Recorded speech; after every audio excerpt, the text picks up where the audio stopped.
knowledge. No, And Gnosticism is agnosticism about is, knowledge, not agnosticism. Agnosticism is about lack of knowledge, not about knowledge. yes, so that's why I was about to say कि जो agnosticism है वो ये कहता है कि I don't have convincing knowledge और convinced है हर बंदे के बाद खुदा के अगर वो बोलता है कि let's suppose reasoning on A phloem है उसके अंदर बनते हैं, क्या होता है लैक ऑफ बिलीफ है तो उसके पीछे भी सर्टन वो अपना नॉन लिविंग मैटर से जिंदगी कैसे वजूद में आ जाती है। अगर हम आपके मिलर और यूरी के एक्सपेरिमेंट को ठीक भी मान लें तो उससे भी सिर्फ जिंदगी के एसेंशियल बिल्डिंग अमीनो एसिड्स मिले थे, बने थे, उसमें केमिकल हुई है। नेम दैट नेचुरल लॉ, कहा कि नेचुरल ऑक्सीजन अमीनो एसिड्स जो है आपको जो चीज देखें, जो चीज मैं आपको समझाना चाह रहा हूँ, ये क्या बात होती है, हर बार ऐसे होता है। आप नहीं करेंगे उनमें हमारे कुछ चूज करें कोई एक चीज होता है। That's a different question। वो ये तो कह रहा है कि मैं खुदा को मानता हूँ। अब आप सर आवाज आपकी गुम गई है, कैसे हैं आप, फरमाइए। 1 सेकंड, जस्ट 1 यस जी, हाँ अभी आवाज आ रही मेरी? जी आ रही है जनाब, आ रही है। हाँ जी, हाँ जी, हाँ जी जी। मेरे को अल्लाह के एट्रीब्यूट पे कुछ सवाल पूछना था। आपका क्या सिस्टम है, अपने बारे में तारुफ कराइए थोड़ा, क्या मानते हैं आप? मैं एग्नोस्टिक एथियस्ट हूँ। कुछ चूज करें कोई एक चीज। नहीं, एग्नोस्टिक एथियस्ट हूँ ना, बहुत दिया, एक चीज चूज तो कर ली मैंने। एग्नोस्टिक बताएंगे क्या होता है? एग्नोस्टिसिज्म इज अबाउट नॉलेज कि so no, what it's I'm not saying actually, is, but go on. yes, it is about knowledge. And no, Gnosticism is about knowledge, not agnosticism. Agnosticism is about lack of knowledge, not about knowledge. Yes, so that's why I was about to say कि जो agnosticism है वो ये कहता है कि I don't have convincing knowledge or convincing evidence for God. Right. And atheism is about क्या कहता है? So atheism is about so until I got any convincing evidence, I lack belief in God. I lack belief in God. So आप atheism का बता रहे थे, atheism का क्या मतलब होता है? Lack belief in God. I lack belief in God. No, इसका मतलब ये नहीं होता सर। सर होता है ये मतलब। नहीं, इसका मतलब देखें, जो कैपिटल ए है वो आपकी फॉलोइंग प्रोपोजिशन को नेगेट करता है। सो आप थियस्ट नहीं है। Theist would be someone who believes in God. And if you say that I am an atheist, so आप ये कह रहे हैं कि there is no God. अब whether वो God नहीं है because it is the case that God doesn't exist, or it is not the case that God exists, yes, उसमें variation आ सकती है, that's a different matter. लेकिन जहाँ तक आपका ताल्लुक है, अगर आप कहते हैं कि atheist हैं आप, तो इसका मतलब ये है कि जहाँ तक आपका ताल्लुक है खुदा नहीं है। नहीं तो मैं आपको डिक्शनरी से इसका मीनिंग भी दिखा देता हूँ एथिज्म का क्या। लैक ऑफ बिलीफ भी लैक ऑफ बिलीफ भी होता है एथिज्म का मतलब। और कोई ये भी कह सकता है बिलीफ का क्या मतलब है कि खुदा, कि आप इस चीज में बिलीफ नहीं करते हैं कि खुदा है, या मेरा इस पे अभी कोई बिलीफ नहीं है गॉड पे। अनदर अभी का तो जिक्र ही नहीं है ना इसमें, अभी का तो कोई जिक्र ही नहीं है। लैक ऑफ बिलीफ मींस कि यू डोंट बिलीव। अच्छा, मैं आपको ना एक एग्जांपल से समझा देता हूँ। Okay. कि लेट्स सपोज कोई मेरे पास आता है और बोलता है कि फलां जगह पे खजाना पड़ा हुआ है, और मैं उसको कहता हूँ कि आप मेरे को सबूत दे दें, अभी मेरे पास कोई कन्विंसिंग सबूत नहीं है इसका, तो जब तक मेरे पास सबूत नहीं आता मैं नहीं मानता कि वहां पे सोना है। तो इज इट अ रॉन्ग, क्या कहते हैं, बेसिकली स्टैंड अगर कोई लेता है तो?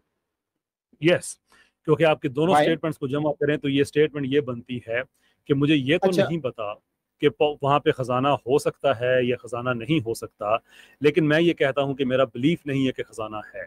भैया आपको जब पता ही नहीं है कि हो सकता है या नहीं हो सकता, तो आपका ये लैक ऑफ बिलीफ किस चीज़ पे है? तो वही तो मैंने आपको बताया कि अगर कोई ये बोलता है कि जब तक मुझे एविडेंस नहीं मिलता, तो मैं ये बेसिकली जब तक मुझे एविडेंस नहीं मिलता आई डोंट बिलीव कि वहाँ पे ऐसा खजाना है, तो इसमें गलत क्या है? ये एथिज्म है या एग्नोस्टिसिज्म है? ये एग्नोस्टिक एथिस्ट की परिभाषा है। नो, एग्नोस्टिक ये होगा कि जो नॉलेज पर्टेनिंग टू गॉड है वो पॉसिबल नहीं है, सो आई डोंट नो। नहीं, आपको एग्नोस्टिसिज्म का मीनिंग पता क्या होता है? Agnosticism is about not having knowledge about that, or atheism is about belief. So these are two separate things. So जब मैं ये बोलता हूँ कि I'm agnostic atheist, that means कि currently I don't have any convincing evidence for God. Therefore I don't have any belief. There is no scope for currently. Currently का इसमें कोई जिक्र नहीं है. आप ये कह रहे हैं कि मैं agnostic हूँ, so far as this statement is concerned, आप ये कह रहे हैं कि knowledge pertaining to God is impossible. मुझे नहीं पता, हो ही नहीं सकता. और साथ आप ये कह रहे हैं कि मेरा गॉड पे बिलीफ, भाई जिस चीज के बारे में आपको पता ही नहीं है कि वो हो सकती है या नहीं हो सकती है, उस पे आप बिलीफ या लैक ऑफ बिलीफ कैसे रख सकते हैं? अच्छा, मेरे को आप ये बताएं कि दुनिया में जितने भी थीस्ट हैं, हर बंदे के पास खुदा के होने का एविडेंस या सबूत होता है? That's a different question. वो ये तो कह रहा है कि मैं खुदा को मानता हूँ. अब आप मुझसे पूछ सकते हैं क्यों मानता हूँ? मैं वही बताता हूँ. इसको आसान कर लें. थीस्ट भी होते हैं, एग्नोस्टिक थीस्ट भी होते हैं. इसको आप आसान कर लें, इस तरह से आसान कर लें. अगर मैं आपसे ये कहूं कि एक आदमी कहता है कि मैं एग्नोस्टिक हूं, विच मींस कि मुझे नहीं पता कि खुदा है या नहीं है और खुदा के बारे में नॉलेज इम्पॉसिबल है, लेकिन मैं खुदा को मानता हूं. नहीं, वो ये नहीं कहता. मेरा सवाल नहीं, मैंने जो सवाल किया है ना उस पर रहें. एक आदमी आपसे ये कहता है कि जो नॉलेज परटेनिंग टू गॉड है वो इम्पॉसिबल है, मेरे पास कोई नॉलेज नहीं है, लेकिन मैं खुदा को मानता हूँ. आप उस आदमी को क्या कहेंगे? 1 सेकंड. अगर हाँ कोई बंदा बिना एविडेंस के चीज को मान रहा है, अगर वो बोलता है कि लेट्स सपोज इसी सेंस में कि खजाना वहां पे, अगर उसको नहीं भी सबूत मिलता फिर भी वो कह देता है कि हाँ वहां पे मेरा बिलीफ है कि वहां पे खजाना होगा पक्का. ठीक है, तो ऐसे तो इसका इस बंदे का ये स्टांस लेने को मैं बोल सकता हूँ कि ठीक है, हाँ उसका बिलीफ हो सकता है वहां पे, लेकिन जब वहां पे एविडेंस मिलेगा तब हम बात कर लेंगे. उसमें क्या है, वो अपना ऐसा स्टैंड रख सकता है. इसमें क्या, खजाना तो एक ऐसी चीज है ना कि जो आपको पता है कि वो क्या होता है, ठीक, लेकिन हम जब गॉड की बात कर रहे हैं तो हम बात कर रहे हैं एक ऐसी सुपरनैचुरल बीइंग की कि जिसके बारे में आपके पास कोई एग्जांपल ही नहीं है. ठीक, तो आप अगर मुझे ये कहें फॉर एग्जांपल कि आपके पास एक ऐसा घोड़ा है जिसके 10 सींग हैं, उसकी 12 टांगे हैं, 6 दुम हैं.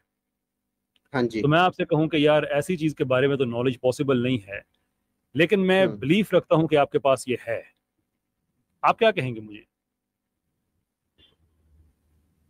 ऐसी चीज के बारे में नॉलेज, हाँ ठीक है, ये बहुत ही एक्स्ट्राऑर्डिनरी क्लेम कर दिया. तो इसके बारे में आप ये बोल रहे हैं कि ये चीज पॉसिबल नहीं है, आप ये बोल रहे हैं यहाँ पे? एग्जैक्टली. हाँ तो ये हाँ नहीं, तो आपका ये स्टैंड भी वैलिड होगा. बिल्कुल वैलिड होगा. हाँ जी. यार जिस चीज के बारे में मुझे पता ही नहीं है उसके बारे में मेरा ये बिलीफ रखना ये वैलिड होगा कि हाँ वो आपके पास है. नहीं, ये वैलिड नहीं होगा अगर आपके पास नहीं भी है उस चीज की नॉलेज. और मैं बहुत ही एक्स्ट्राऑर्डिनरी क्लेम कर रहा हूँ बिना एविडेंस के, तो आपका ये कहना कि आपके पास घोड़ा नहीं होगा ये वैलिड है. होने की मैं बात नहीं कर रहा कि होने का. अगर मैं आपसे ये कह रहा हूँ कि आपने मेरा सवाल नहीं सुना, कि मैं कह रहा हूँ कि भाई ऐसे घोड़े के बारे में तो नॉलेज पॉसिबल ही नहीं है, ना मेरे पास नॉलेज है, लेकिन मैं ये बिलीव कर रहा हूँ कि वो आपके पास है, क्या कहेंगे आप? नहीं, ये तो फिर मेरी जितनी अंडरस्टैंडिंग है उसके हिसाब से तो ये बहुत ही एक्स्ट्राऑर्डिनरी क्लेम हो गया, और ये मेरा उसमें वो बनेगा, क्या कहते हैं, बर्डन ऑफ प्रूफ में प्रेजेंट करूं, और आप जो बोल रहे हैं बिल्कुल वैलिड होगा. वो गलत बात कही ना मैंने. मैं ये कह रहा हूँ कि भाई मैं इसका नॉलेज तो मेरे पास पॉसिबल नहीं है, लेकिन मैं फिर भी बिलीफ रखता हूँ कि है आपके पास. तो हाँ, इसका अगर आप ऐसी स्टेटमेंट बोलते हैं तो मतलब आपका ये पॉइंट, मतलब ये स्टैंड रखना इररेशनल लग रहा है सुनने में. क्योंकि मैं ये कह रहा हूं कि इसके बारे में नॉलेज पॉसिबल नहीं है, तो मैं बिलीफ कैसे रख सकता हूं उस चीज के बारे में? हाँ जी, बिल्कुल सही बात है. हाँ, तो मुझे ये बताइए कि मैं उस चीज के ना होने के बारे में बिलीफ कैसे रख सकता हूं? जी बिल्कुल, यहाँ पे मैं ये बोल ही नहीं रहा कि उसके बारे में नॉलेज पॉसिबल नहीं है. ये मैंने कब बोला कि उसके बारे में नॉलेज पॉसिबल नहीं है? मैं बोल रहा हूँ आई don't have a convincing evidence अभी. ठीक है, तो तब तक ये तो एग्नोस्टिसिज्म नहीं होता ना.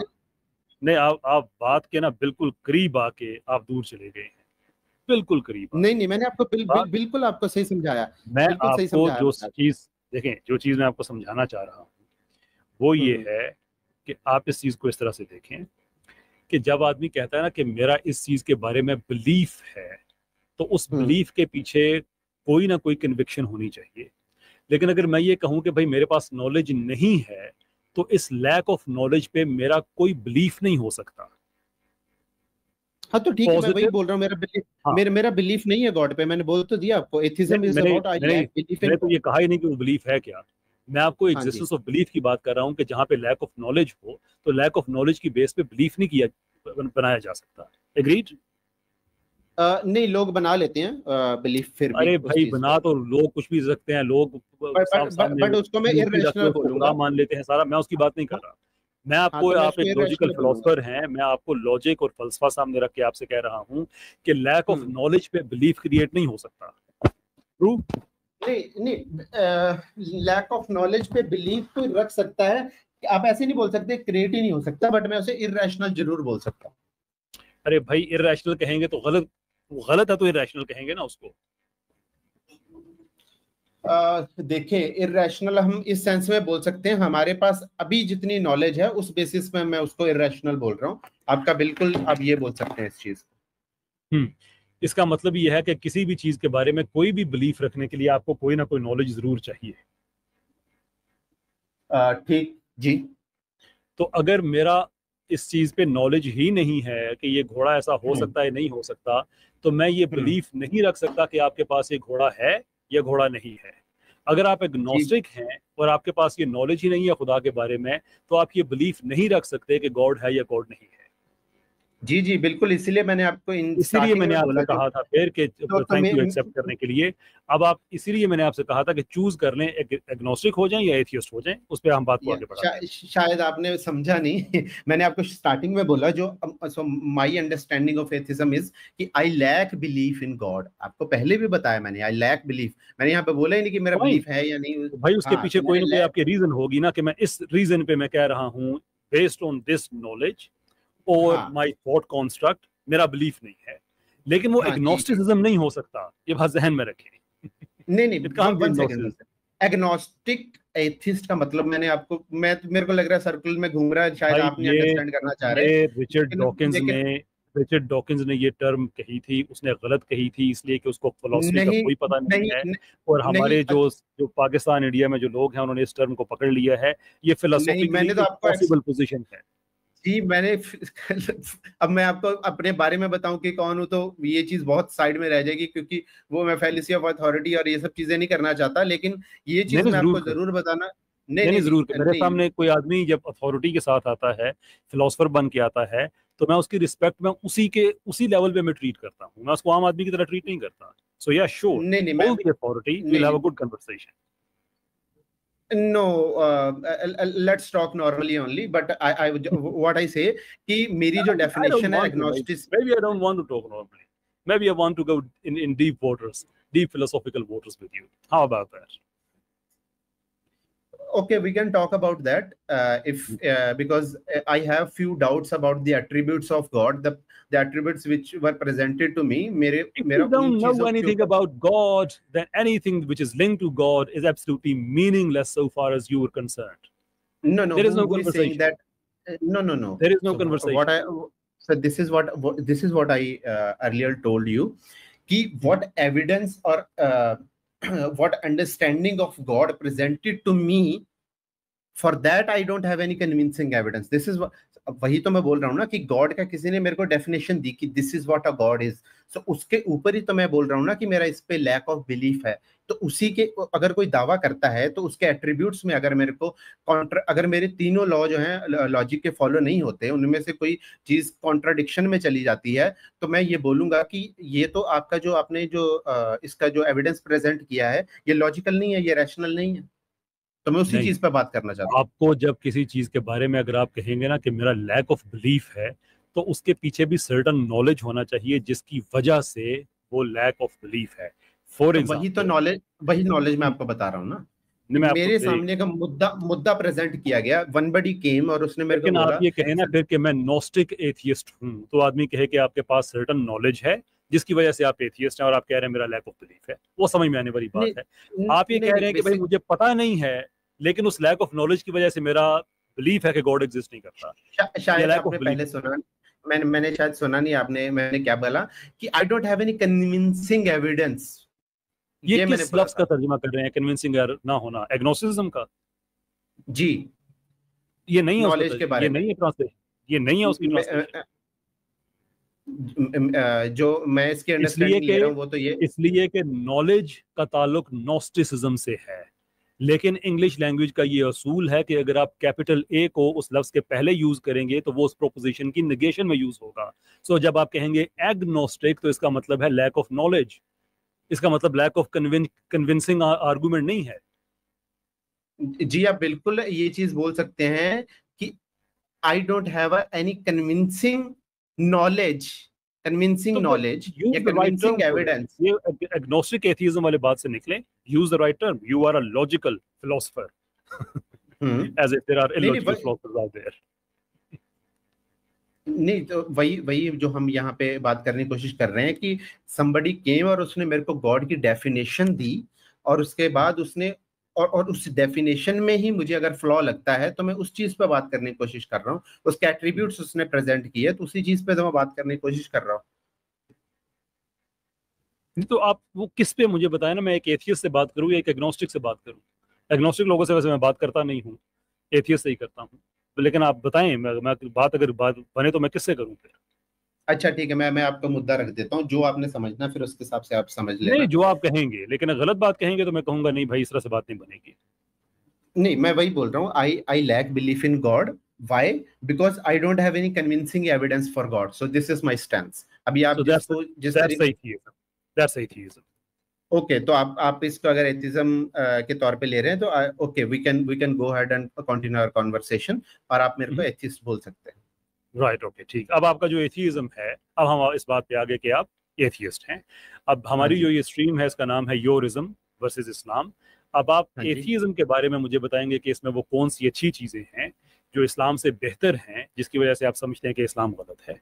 You can mention 3, 5, 10, really up to you. ठीक है, मैं आपको बता देता हूँ कि मैं इस चीज का यहाँ, अगर आपको इस चीज की डिबेट करनी है तो फिर मैं उस माइंड से नहीं आया। बेसिकली मैं तो सिर्फ इस माइंड से आया था कि वाई जो इस्लाम में जो गॉड का कॉन्सेप्ट है या बकिया रिलीजन में है जो, कि वो क्यों मुझे लॉजिकली साउंड नहीं लगता। भाई वैसे मैं माजूर चाहता हूँ, आपको टोक रहा हूँ, देखिए इतने लोग हमें सुन रहे हैं। कैसर भाई का बड़ा एक जेन्युइन क्वेश्चन है कि आप एक एथिस्टिक पोजीशन से तशरीफ लाए हैं, तो एक चीज ने ज्यादा नहीं, कोई दो, कैसर भाई कह रहे थे कोई 5-10 चीजें तो बता देना, वो तो आपको याद ही होंगी कि वो कौन सी चीजें जो एथिज्म को इस्लाम से बेहतर साबित करती हैं, वो एक दो तो बताएं।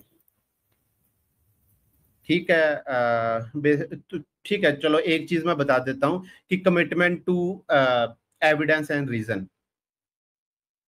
एथिज्म में there is commitment to evidence and, हाँ, तो बेसिकली हाँ, commitment to evidence and reason. जो मेरा ये है कि एथिस्ट जो है जनरली क्रिटिकल थिंकिंग को प्रमोट करते हैं, स्केप्टिसिज्म को प्रमोट करते हैं। और let's put that to rest. इसको भी टेस्ट करते हैं हम। How do you explain the existence of life? How I explain existence of life, तो वो तो फिर मैं बेसिकली मोस्टली लाइफ की जो हमारी जो यूनिवर्स की पूरी एग्जिस्टेंस है उसके ऊपर जाऊंगा कि how 13.8 billion year ago how big bang started and eventually how our stars came into form, and उसके बाद अर्थ आया, फिर उसके बाद हमारी जो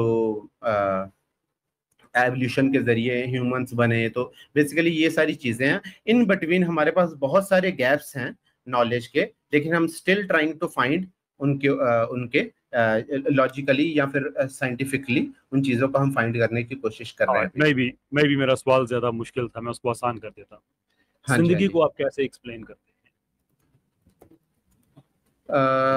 लाइफ, आप मेरे से मीनिंग ऑफ लाइफ पूछ रहे हैं? Existence of life.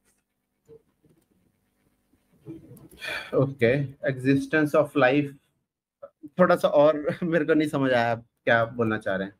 How did life come into existence? Okay, life वही मैंने आपको शायद एक्सप्लेन करने की कोशिश करी कि जो साइंस के हिसाब से है वो तो जो हमारी मतलब हमें 100% सर्टेनिटी नहीं है, लेकिन एबायोजेनेसिस की जो हमारी थ्योरी है कि अराउंड 4 बिलियन ईयर अगो जो है अर्थ पर जो ओशंस थे, वोल्केनिक गैसेस थी, और जो केमिकल रिएक्शंस हुए, जैसे 1950 में मिलर यूरे एक्सपेरिमेंट हुआ, उसमें कुछ चीज़ें प्रूव करी गई कि बेसिक ऑर्गेनिक जो कंपाउंड है नेचुरली बन सकते हैं। और फिर क्या कहते हैं, तो ये सब जो हमारे पास बेसिकली एविडेंसेस हैं, तो ए बायोजेनेसिस की जो थ्योरी है उससे हमें कुछ जो है इसके ऊपर वो मिलती है understanding. Now, my dear friend, you have walked onto my territory. आपने दो बातें कही, reason and evidence. Miller and Yuri experiment discredited experiment था, इसलिए कि उसमें जो गैसेस का कॉम्बिनेशन है वो गलत इस्तेमाल किया गया था। How is that your evidence for abiogenesis? नहीं, आप क्या बोल रहे हैं कि मिलर यूरे एक्सपेरिमेंट गलत था? यस, उसमें जो गैसेस का कॉम्बिनेशन था वो गलत था। यस। ओके, अब ये कहाँ से बोल रहे हैं? मेरे को तो जितना मैंने पढ़ा है कि 1953 जो हमारे जो स्टैनली मिलर थे, उन्होंने एक और साइंटिस्ट यूरे थे, उन्होंने बेसिकली गैसेस जो उन्होंने मेथेन यूज करी थी, शायद अमोनिया यूज करा था, वाटर वेपर करे थे, और क्या कहते हैं फिर इलेक्ट्रिक जो स्पार्क है वो यूज करे थे, और within I think a week उनके पास जो है अमीनो एसिड जो हमारा एसेंशियल बिल्डिंग ब्लॉक है वो मतलब हमारे पास आ गया था। तो आप मतलब एग्जैक्टली इसको कहाँ पे गलत बोल रहे हैं? मतलब आप थोड़ा सा उसको थोड़ा और वाजे करेंगे? ओके, नाउ पहली बात ये है कि जो आप बिल्डिंग ब्लॉक्स की बात कर रहे हैं, उन बिल्डिंग ब्लॉक्स में मैंने आपसे जो ए बायोजेनेसिस की बात पूछी है, जिंदगी जो है वो किस तरह से नॉन लिविंग मैटर से अपना नॉन लिविंग मैटर से जिंदगी कैसे वजूद में आ जाती है। अगर हम आपके मिलर और यूरी के एक्सपेरिमेंट को ठीक भी मान लें तो उससे भी सिर्फ जिंदगी के एसेंशियल बिल्डिंग ब्लॉक्स जो हैं सिर्फ वही सामने आए थे। मैंने तो आपसे जिंदगी के बारे में पूछा था, and I am still gonna tell you कि उसने जो है गैसेस का कॉम्बिनेशन जो है वो गलत यूज किया था।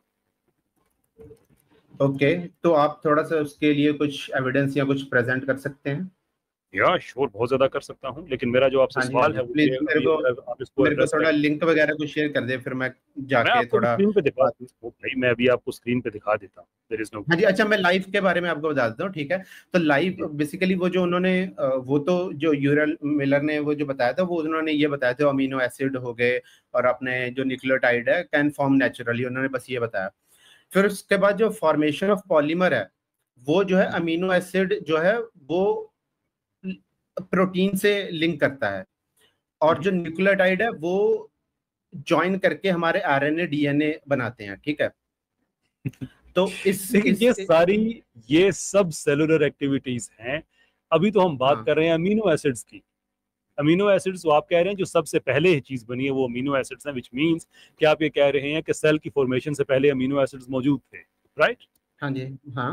रॉन्ग हो ही नहीं सकता। क्या क्या क्या क्या, क्या बता रहे हैं आप सर? आप ये कह रहे हैं ना कि अमीनो एसिड्स बने सबसे पहले। जो हाँ जी, जो प्राइमोर्डियल अर्थ है उसकी कंडीशंस को मिलर और यूरी ने आप ये कह रहे हैं कि उसको रिक्रिएट किया एक लैब के अंदर और उससे अमीनो एसिड्स बने, राइट? हाँ जी, हाँ जी, हाँ जी, हाँ जी। लेकिन आप बात करें, ये मेरी अंडरस्टैंडिंग है। हाँ जी। तो अब आप बात करें न्यूक्लियोटाइड्स वगैरह की, तो न्यूक्लियोटाइड्स वो तो हैं डीएनए के अंदर, राइट? जो उसकी कोडॉन्स हैं। तो डीएनए तो होता है सेल के अंदर, ये व्हिच मींस कि वो तो सारी की सारी सब सेलुलर एक्टिविटीज हैं। अभी तो सेल की फॉर्मेशन पे हम पहुंचे ही नहीं है, क्योंकि जो सेल की फॉर्मेशन है उसका ताल्लुक बायोलॉजी के साथ है। अभी आप बात कर रहे हैं बायोकेमिस्ट्री की, जो कि बायोलॉजी से बहुत पहले वजूद में आती है। तो आप छलांग लगा के अमीनो एसिड से एकदम आप चले गए न्यूक्लियोटाइड्स पे। मैंने आपसे कहा है कि now you are on to my territory, you have to be very careful each and every word you utter. ठीक सर, ठीक। चलो जो मेरी अंडरस्टैंडिंग है आपको मैं स्टेप्स बता देता हूँ, ठीक है?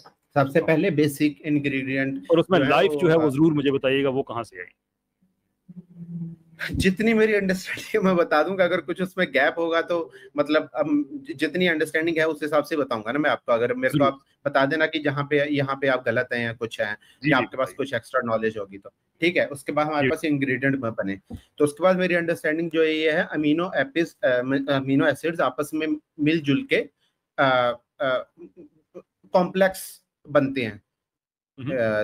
ये सब जो है वो हमारी नेचुरल केमिस्ट्री में ही था कि बेसिकली अमीनो एसिड आपस में जुड़ के प्रोटीन बनाते हैं, ठीक है, और न्यूक्लियोटाइड जुड़ के आरएनए और बाद में डीएनए बनाते हैं। और ये सब इस सब सेल के अंदर प्रोसेस होता है। हाँ, एक जो हमारा बेसिकली जो हम उसे बोलते हैं last universal common ancestor Luca जो है, उसके अंदर मतलब वो है ना हमारा सबसे पहली जो लाइफ है। या प्रोटोसेल्स, राइट, नेवरदलेस सेल्स। लेकिन वो बात है बायोलॉजी की, हम बात करें बायोकेमिस्ट्री की इस वक्त, बल्कि बायोकेमिस्ट्री की नहीं, ये बात हम करें केमिस्ट्री की। कि आपने बताया कि ये जो सर्टन गैसेस की कॉम्बिनेशन है, इस पे बिजली के झटके लगे और उसके बाद हमारे पास अमीनो एसिड्स बन के फ्रॉम अमीनो। मेरा सवाल आपसे है, जिंदगी आप यहाँ से चले जा रहे हैं सेल के ऊपर, वो भाई बाकी जितनी चीजें हैं जो आपने कहा कि जो प्रोटीन्स वगैरह बनते हैं वो सेल के अंदर राइबोसोम है उसके अंदर बनते हैं। राइबोसोम में इंफॉर्मेशन आरएनए से आती है, आरएनए में इंफॉर्मेशन डीएनए से आती है, लेकिन ये सारे का सारा एक सेल के अंदर हो रहा है। टेल मी, आपके इन अमीनो एसिड्स की फॉर्मेशन से हम सेल तक कैसे चले गए? और सवाल मेरा आपका जिंदगी के बारे में है।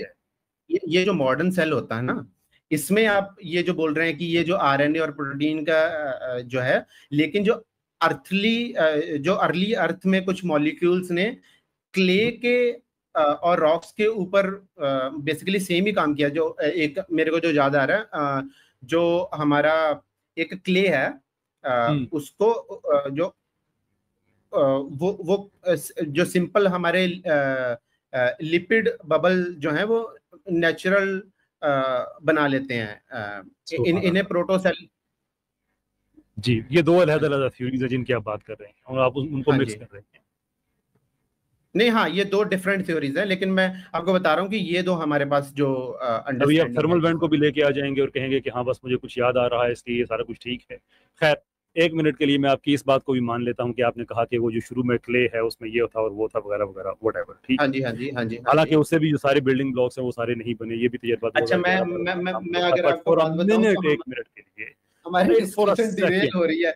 मेरे सवाल का भी आप जवाब देंगे फिर जो मैंने पूछने आया हूं। मैं डिरेल इसलिए हो रही है कि आप जो आपके मुंह में आए जा रहा है आप कहे जा रहे हैं, और आपने कहा था कि मैं रीजनिंग और एविडेंस इन दो चीजों पर यकीन रखता हूं, और ये आपने बताया था एथीज्म के ये स्ट्रॉन्ग पॉइंट्स हैं। कोई आपने एविडेंस नहीं दिया अभी तक जो ए बायोजेनेसिस है उसका। आपने मिलर यूरी का आपने बताया, मिलर यूरी में आपको बता रहा हूँ कि गलत एक्सपेरिमेंट था, क्योंकि उसके अंदर आपने भी क्लेम किया ना, आपने एविडेंस नहीं दिया अभी तक। मिथेन और इमोनिया, मैं आपको पूरी उसकी हिस्ट्री बता देता हूँ। मिथेन और इमोनिया उसने, आप भी एविडेंस देना उसका। मैं आप ही की बात कर रहा हूँ, आपकी बात का जवाब दे रहा हूँ। उसमें मिथेन और इमोनिया उसने इस्तेमाल किया था। उसने क्या नहीं इस्तेमाल किया था? नाइट्रोजन और कार्बन डाइऑक्साइड। और मिथेन और इमोनिया तो बहुत ही कम ट्रेसेस में अर्ली जो अर्थ है उसमें पाया जाता था, और 1970s में ये बात क्लियर हो गई थी। यही वजह है कि ये 1950s का एक्सपेरिमेंट दोबारा 1983 में फिर दोहराया गया था, और जब दोबारा दोहराया गया था तो ना होने के बराबर जो अमीनो एसिड्स है वो मिले थे, और उसमें भी राइट हैंडेडनेस और लेफ्ट हैंडेडनेस का फर्क था, तो ना होने के बराबर वो। It is something which is keep on failing. उसके बाद जेफरी बाड़ा ने एक्सपेरिमेंट किया, वो भी फेल हुआ। उसको टेफ्लॉन में किया गया इसलिए कि there was something to do with the dissolved glass in there, जिसकी वजह से शायद वो कुछ अमीनो एसिड्स और जो प्रोसेस है वो इफेक्ट हो रहा था। इसको बार बार किया गया और ये बार बार फेल हुआ। If your best evidence is Miller and Yuri, my friend, you have no idea how to use reasoning and evidence, because you are using wrong reasoning on a flawed experiment. That is your evidence. नहीं तो आपने वो prove करना है अभी कि वो flawed है, और आप मेरे को उसका एविडेंस देंगे जो कि नहीं दिया आपने। अब भी दे देते हैं जनाब, अभी दे देते हैं आपको। जी दे दें। वो पीयर रिव्यूड पेपर है कुछ, आपको पीयर रिव्यूड पेपर भी मिल जाएंगे। वैसे मैं आपको जो हवाला मैं आपको जो हवाला देने लगा हूँ, ये आपको मैं देने लगा हूँ ब्रिटानिका से, जो कि एक क्रेडिबल सोर्स है इंफॉर्मेशन का। नहीं ब्रिटानिका पे नहीं, मैं आपको पीयर रिव्यूड पेपर बोला था मैंने आपको। आपने मुझे पेयर रिव्यूड पेपर दिया है, आप मुझे पेयर रिव्यूड पेपर दे मिलर यूरी का के उसमें जो मैं दे देता हूँ, मैं अभी ढूंढ के दे देता हूँ, और उसमें लिखा होना चाहिए कि ये बिल्कुल ठीक था। मैं आपको दे देता हूँ पीयर पेपर में जो उन्होंने अपना बेसिकली जो उन्होंने परफॉर्म किया था एक्सपेरिमेंट, उसके बारे में होगा। हाँ जी, मैं ये आपको दे देता हूँ, मैं भी दे देता हूँ, रुकिए मैं मेरे भी को ढूंढना दे रहा है। हाँ मैं भी देता हूँ।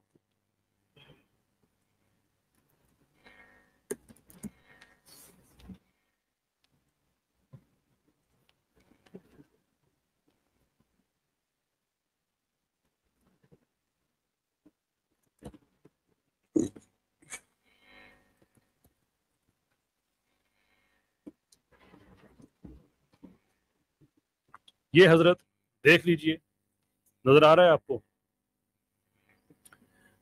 जिसमें ये ऊपर लिखा हुआ है कि other researchers also repeated the experiment 1950s using different energy sources this and the other, और साथ ही लिखा हुआ है कि researchers later criticized Miller for using what they considered to be wrong gases in the experiment. Carbon dioxide and nitrogen, not ammonia and methane, were shown later to be primary gases in Earth's early atmosphere, with ammonia and methane occurring only in minor amounts. Miller's 1983 trial replaced methane and ammonia with carbon dioxide and nitrogen. However, fewer amino acids were produced than the original published experiment. This result was related to the build-up of the nitrate systems and so forth. तो मैंने तो आपको एक evidence दे दिया है, बड़ा clear evidence दे दिया है, पूरे हवालों के साथ दे दिया है। और ये एक जगह पे नहीं है, ये कई जगह आपने पीएचडी पेपर दिया, और वैसे इसमें पता क्या लिखा हुआ है, उसने इसमें लिखा कि उन्होंने उस पर क्रिटिक करा, तो मैं उस क्रिटिक का ही एविडेंस मांग रहा हूँ ना आपसे, मेरे को आप उसका एविडेंस दे दें उस क्रिटिक का। क्रिटिक मतलब उन्होंने क्या कहा, उसको क्या गालियां जो दी, उसका आप एविडेंस मांग रहे हैं? नहीं बेसिकली गालियां थोड़ी होती हैं, वो तो ये है ना कि वो तो क्रिटिक यही होती है। तो रिसर्च में लिखा होगा ना कि हाँ कि ये चीजें उन्होंने क्यों कैसे गलत की, क्या है इसमें गलती, वो वही मैं उसी का पीयर रिव्यू पेपर मांग रहा हूँ। मैं बता रहा हूँ उसमें गलती ये है कि जो अर्थ की अर्ली जो प्राइमोर्डियल अर्थ है उसके एटमॉस्फेयर में अमोनिया और मैथेन इतनी नहीं थी जितनी उसने अपने अपैरेटस में यूज की थी, ये गलती थी उसमें।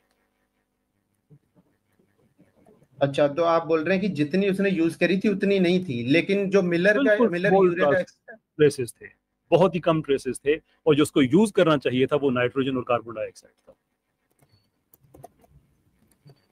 ठीक है, ओके, तो बेसिक ठीक है। आपने इस पे जो क्रिटिक किया है, जो लोगों ने क्रिटिक किया, वो ये नहीं बोला कि मिलर का जो एक्सपेरिमेंट है वो गलत था। उन्होंने ये बोला है कि जितनी उसने मीथेन यूज करी है इतनी मीथेन अर्ली अर्थ पे अवेलेबल नहीं थी, राइट? नहीं, दोबारा सुन लीजिए, उसको यूज करना चाहिए था और नाइट्रोजन जो कि अर्ली प्राइमोर्डियल एटमॉस्फेयर में आमतौर पे पाई जाती थी, लेकिन उसने यूज की मीथेन और अमोनिया, वो उसको नहीं करनी चाहिए थी, इसलिए कि अर्ली अर्थ में जो प्राइमोर्डियल एटमॉस्फेयर था उसके अंदर वो बहुत स्मॉल ट्रेसेस में पाई जाती थी, लेकिन जो स्मॉल ट्रेसेस में पाई जाती थी उससे वो मेजर यूज कर ली, और जो असल में वहां पे कार्बन डाइऑक्साइड और नाइट्रोजन थी वो उसे यूज ही नहीं की। ठीक है, तो आप बोल रहे हैं सिर्फ जो हाइड्रोजन और नाइट्रोजन सिर्फ यही यूज करनी चाहिए थी, राइट? नहीं, मैं कह रहा हूँ कि कार्बन डाइऑक्साइड और नाइट्रोजन जो कि अर्ली अर्थ में पाई जाती थी वो इसने यूज ही नहीं की थी। ओके ओके ओके, तो आपको पता है कि अब मेरा सवाल जो आपने कहा था कि हम तो बस रीजनिंग और एविडेंस को जाते हैं, एविडेंस तो आपका गया पान लेने, अब आप रीजनिंग को अप्लाई करते हुए मुझे बताइए कि फिर जिंदगी कैसे वजूद में आई? यार मैंने आपको अभी तो बता दिया ना कि हमारे पास एक नहीं, फ्रस्ट्रेशन वाली बातें ना करें, यार नहीं है हम। मैंने आपसे एक सवाल पूछा है कि किस तरह से जिंदगी वजूद में आई, रीजनिंग एंड एविडेंस, दो चीजें यूज करते हुए मुझे बताइए। अच्छा, नहीं एक चीज मैं आपकी पिछली वाली बात पे भी कर दूं, क्या किसी ने उसके बाद कोई ऐसा मॉडल प्रेजेंट किया था कि जिसमें उन्होंने जो आपने बोला कि कम मीथेन और ये सब चीजें यूज करके किसी ने एक्सपेरिमेंट किया है इसके ऊपर दोबारा? यस, उन्होंने खुद 1983 में किया है। और वो सही रहा था एक्सपेरिमेंट? उसमें अमीनो एसिड्स मिले थे, बने थे? ना होने के बराबर मिले थे, और वो भी उसमें अभी हेरिडनेस का फर्क था, जो इनको चाहिए थे जिंदगी की बिल्डिंग ब्लॉक से, वो नहीं थे, नहीं मिले थे। आपका ये क्लेम है? यस, जो चाहिए थे वो नहीं मिले थे। 1 सेकंड। नहीं, मैं यहाँ पे अब आपके साथ ना सारी रात नहीं बिता सकता। नहीं, मैं अगर आप हाँ नहीं, उसका मैं आपको तरीका बताता हूँ। आप उस पर रिसर्च करना चाहते हैं तो पीछे जो लोग वेट कर रहे हैं ना, उनको मैं इंतजार नहीं करा सकता कि भी आप रिसर्च कर रहे हैं। उसका अच्छा तरीका ये है कि ठीक है, मुझे नहीं पता था, इस क्रिटिक के बारे में मुझे पता था, लेकिन हाँ पता था फिर भी आपने ये मेंशन कर दी। पता था, जबकि मैं आपको कह रहा हूँ कि now you have walked on to my territory, इसके बावजूद आप गलत मेरे साथ साइंस शेयर कर रहे हैं। ये यूरे मिलर का जो एक्सपेरिमेंट था वो आइडियल था। वो बेसिकली हमें ये बताता है कि अमीनो एसिड्स नेचुरली भी फॉर्म हो सकते हैं। उसका कहने का सिर्फ साबित करने का ये नजरिया था सिर्फ। नहीं, उसने हॉल्डेन और ओपेरन की जो स्टडीज हैं उनको एग्जीक्यूट करने की कोशिश की थी, और ये साफ झूठ बोलते हैं आज के जो साइंसदान हैं मटेरियलिस्ट कि उसने जिंदगी को वजूद में लाने के लिए कि मैं साबित कर सकता हूं कि जिंदगी ऐसे वजूद में आती है, जिंदगी ऐसे एग्जिस्टेंस में आती है, ये एक्सपेरिमेंट इसके लिए किया था। और यही वजह है कि जब मैंने आपसे पूछा कि जिंदगी कैसे एग्जिस्टेंस में आई, तो आपने इसी एक्सपेरिमेंट का नाम लिया, क्योंकि आप सब इसी का एक्सपेरिमेंट का नाम लेते हैं। वो जब डिबंक हो जाता है सामने पता नहीं वो तो इसलिए था और वो उसके लिए था। नहीं भाई, अब आप मुझे बता सकते हैं। बता रहा हूँ कि वो लाइफ की जो नेचुरल एक्सप्लेनेशन है उसके ही बारे में बता रहे थे। क्या उन्होंने नेचुरल एक्सप्लेनेशन? अरे भाई नहीं बता रहे थे। मैं आपसे बहस नहीं करूंगा। अच्छा, किसी कॉन्शियस प्रॉब्लम क्या है इससे जो आप पॉइंट प्रूव कर रहे थे ना, वो प्रूव नहीं होता। इससे जिंदगी कैसे वजूद में आई ये नहीं पता चलता हमें। आप रीजनिंग और एविडेंस को यूज करते हुए आप मुझे बता सकते हैं कि आपका जो चीफ स्मोकिंग गन थी वो तो ठंडी पड़ गई है। Sorry to put that way, आजकल जंग के हालात चल रहे हैं, मेरी एग्जांपल्स भी आ रही हैं। इसके अलावा आप मुझे बता सकते हैं कोई आपके पास रीजनिंग और एविडेंस, जो दो चीजें आपने कही हैं कि जिससे आप बता सके कि how did life came into existence? देखिए, जो मेरी अभी तक की अंडरस्टैंडिंग थी वो उसके हिसाब से मैंने बता दिया कि हमारे पास जो है इनिशियली नेचुरली हमारे पास बिल्डिंग ब्लॉक्स बने, फिर उसके बाद आरएनए, और उसके बाद फिर उसके ऊपर सेल बना, फिर उसके बाद हमारे building blocks to RNA. Explain the process please. ये अब मेरे को प्रोसेस एग्जैक्टली तो नहीं याद कि कैसे हुआ था, लेकिन ये है कि उसमें ये लेकिन जो इसके बारे में बताते हैं वो यही बताते हैं कि रिएक्शंस जो हमारी हैं उनके थ्रू ही ये चीज हुई है। Of what? ओके, जो हमारे इनिशियल इंग्रेडिएंट्स थे, कार्बन हो गया, हाइड्रोजन, नाइट्रोजन, ऑक्सीजन, इन सब से जो मिलके न्यूक्लियोटाइड्स बने थे आपस में रिएक्शन करने के बाद, और ये सब नेचुरली हुआ था। उसको नहीं, इनसे न्यूक्लियोटाइड्स नहीं बन सकते। ये सब चीजें तो क्या कहते हैं, साइंस में यही तो है, मतलब यही तो पढ़ाया जाता है कि न्यूक्लियोटाइड्स ही। ओपन वाटर में पानी के मॉलिक्यूल बहुत ज्यादा हॉस्टाइल होते हैं, ये आपस में जुड़ ही नहीं सकते। तो ये जो चीज बताई जाती है ये गलत है, आप ये बोल रहे हैं? इस पे साइंटिफिक एक्सपेरिमेंट्स मौजूद हैं, लेकिन जो आप ये बता रहे हैं इसलिए मुझे इसमें साइंटिफिक कंसेंसस नहीं है। नहीं है, बिल्कुल भी नहीं है। साइंटिफिक कंसेंसस हो तो कल इस पे एक्सपेरिमेंट करके दुनिया को दिखा दे।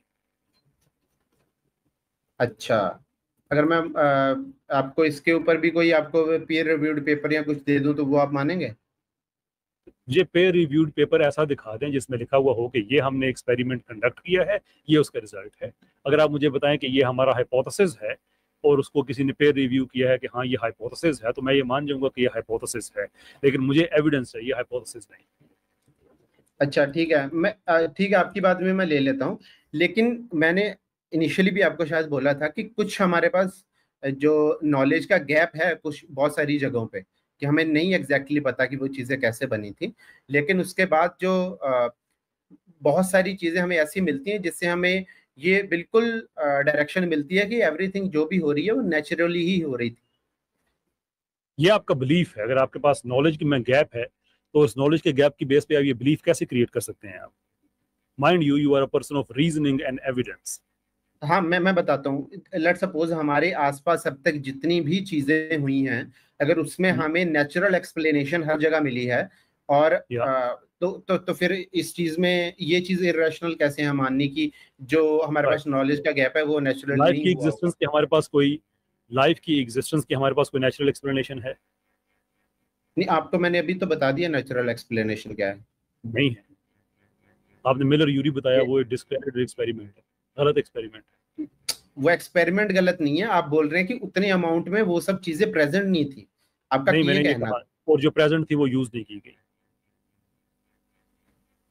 नहीं, तो उसमें अब बताया ना मैंने क्या क्या चीजें यूज हुई हैं, और उसके बाद जो एक्सपेरिमेंट आपने बोला हुआ उसमें यूज हुई है, नाइट्रोजन और कार्बन डाइऑक्साइड यूज नहीं हुई है। हाँ ठीक है, उसमें उसके ऊपर तो ये आपने अभी एक्सपेरिमेंट दिखाया कि हाँ, तो इस एक्सपेरिमेंट से तो मैं और आप दोनों इत्तेफाक कर सकते हैं कि नेचुरली एक्सप्लेन नहीं होता कि जिंदगी किस तरह से एग्जिस्टेंस में आई। एग्रीड? जो आपकी एक्सप्लेनेशन थी उसके हिसाब से उतने अमाउंट में वो सब चीजें प्रेजेंट नहीं थी, तो मिथेन आपके के हिसाब अलावा से लाइक मान लेते हैं, प्रेजेंट, आपके हिसाब उसके से उसके अलावा मिथेन के ठीक, अलावा जो है वो चीजें आपकी बात मान ली, ऐसा एक्सपेरिमेंट, भाई मान ऐसा लिया, एक्सपेरिमेंट होना चाहिए। भाई मान लिया आपकी बात।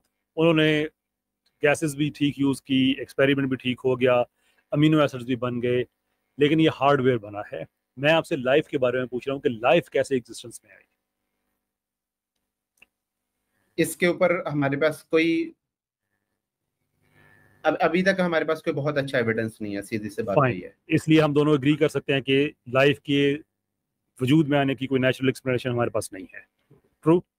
हमारे पास अभी इसके ऊपर प्रूफ नहीं है बिल्कुल। ठीक, तो इसकी कोई नेचुरल एक्सप्लेनेशन नहीं है, ये बात एक हो गई। अब हम चलते हैं सेल की तरफ। आपने बार बार अलूड किया जो प्रोटीन्स हैं उनकी तरफ और न्यूक्लियोटाइड्स की तरफ।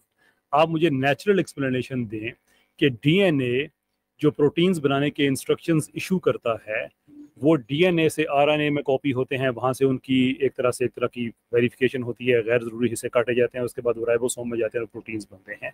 मुझे नेचुरल एक्सप्लेनेशन दें कि डीएनए के पास ये इन्फॉर्मेशन कहाँ से आती है कि मैंने ये कोड जनरेट करना है जिससे ये प्रोटीन्स जिस्म को चाहिए। ओके, तो ये आपको पता ना जो हमारा ओके, तो आपका जो कीजिएगा कैसर भाई, हमारे साथ मेरा ख्याल है कि बैक स्टेज पे अल्लामा हैदर अलवी साहब तशरीफ लाएं, काइंडली देखिएगा, अगर हैं तो जरूर लीजिएगा। सर एक सेकंड। जी जी जी जी बिल्कुल जी। अस्सलाम वालेकुम रहमतुल्लाहि व बरकातहू।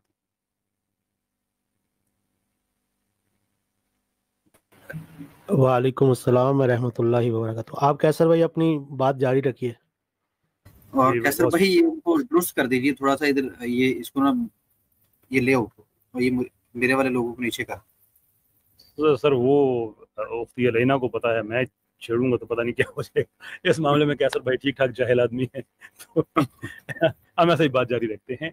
जी सर, आप बता रहे थे कि जो डीएनए है उससे इंफॉर्मेशन जो है वो इशू होती है और उससे प्रोटीन्स बनते हैं। डीएनए ये इंफॉर्मेशन कहाँ से लेके आता है, इसकी नेचुरल एक्सप्लेनेशन दीजिएगा। जो डीएनए होता है उसमें उसमें केमिकली स्टोर्ड इंफॉर्मेशन होती है। केमिकली स्टोर्ड इंफॉर्मेशन होती है, एक्सप्लेन दैट। हाँ, तो बेसिकली डीएनए के अंदर डीएनए एक केमिकल मॉलिक्यूल होता है जिसमें कि ए, टी और सी, जी ये सब जो लेटर्स होते हैं, मतलब बेसिकली उसकी स्क्रिप्ट में ये बेसिकली जो हमारे एवोल्यूशन के थ्रू जो है, हमारे जो एवोल्यूशन के थ्रू ये जो है इनको इस तरीके से एनकोड किया गया है। मतलब कोई ऐसा नहीं हुआ कि किसी ने स्पेशली इसके अंदर कोई इंफॉर्मेशन फिट किया है और ये डिसाइड कर रहा है कि मेरे को इस तरीके से ये करना है वो करना है। नेचुरल लॉ से इसके अंदर एवोल्यूशन के थ्रू इंफॉर्मेशन एनकोड हुई है। Name that natural law. जैसे कि आरएनए, एक तो हमारे पास जेनेटिक कोड का जो एवोल्यूशन है वो है, हमारे पास बहुत सारी थ्योरीज है। एक तो है स्टीरियो केमिकल थ्योरी। इंफॉर्मेशन मुझे आपने एविडेंस और रीजनिंग की बात की है, ये दो हाँ जी, स्टीरियो केमिकल नहीं, थ्योरी साइंस में तो मतलब ये होती है ना कि वो बेस्ड होती है बहुत सारे एविडेंसेस पे, तो इसलिए मैं बोल रहा हूँ स्टीरियो केमिकल एक हमारी थ्योरी है। स्टीरियो केमिकल थ्योरी क्या कहती है कि डीएनए के अंदर इंफॉर्मेशन स्टोर्ड होती है?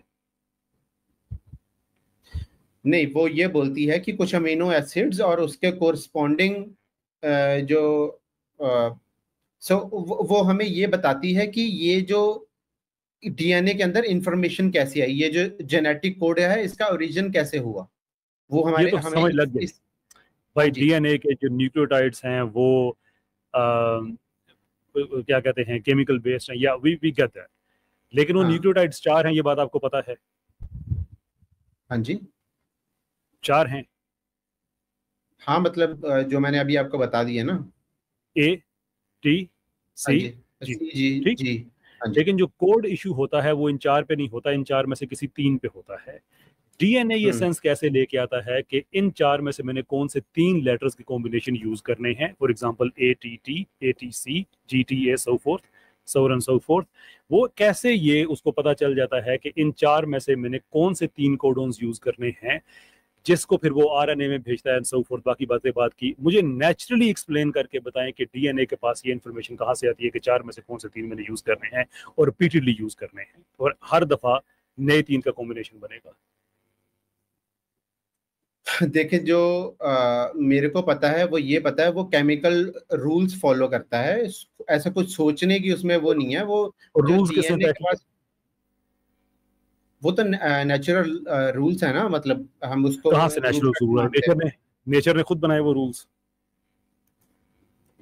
मतलब इसको ये बोल सकते हैं कि इसको तो हम जो जितने भी लॉज हैं उनको हम यही बोलते हैं ना कि ये एज ए ब्रूट फैक्ट मान के चलता हूँ कि हाँ ये हैं, एग्जिस्ट करते हैं।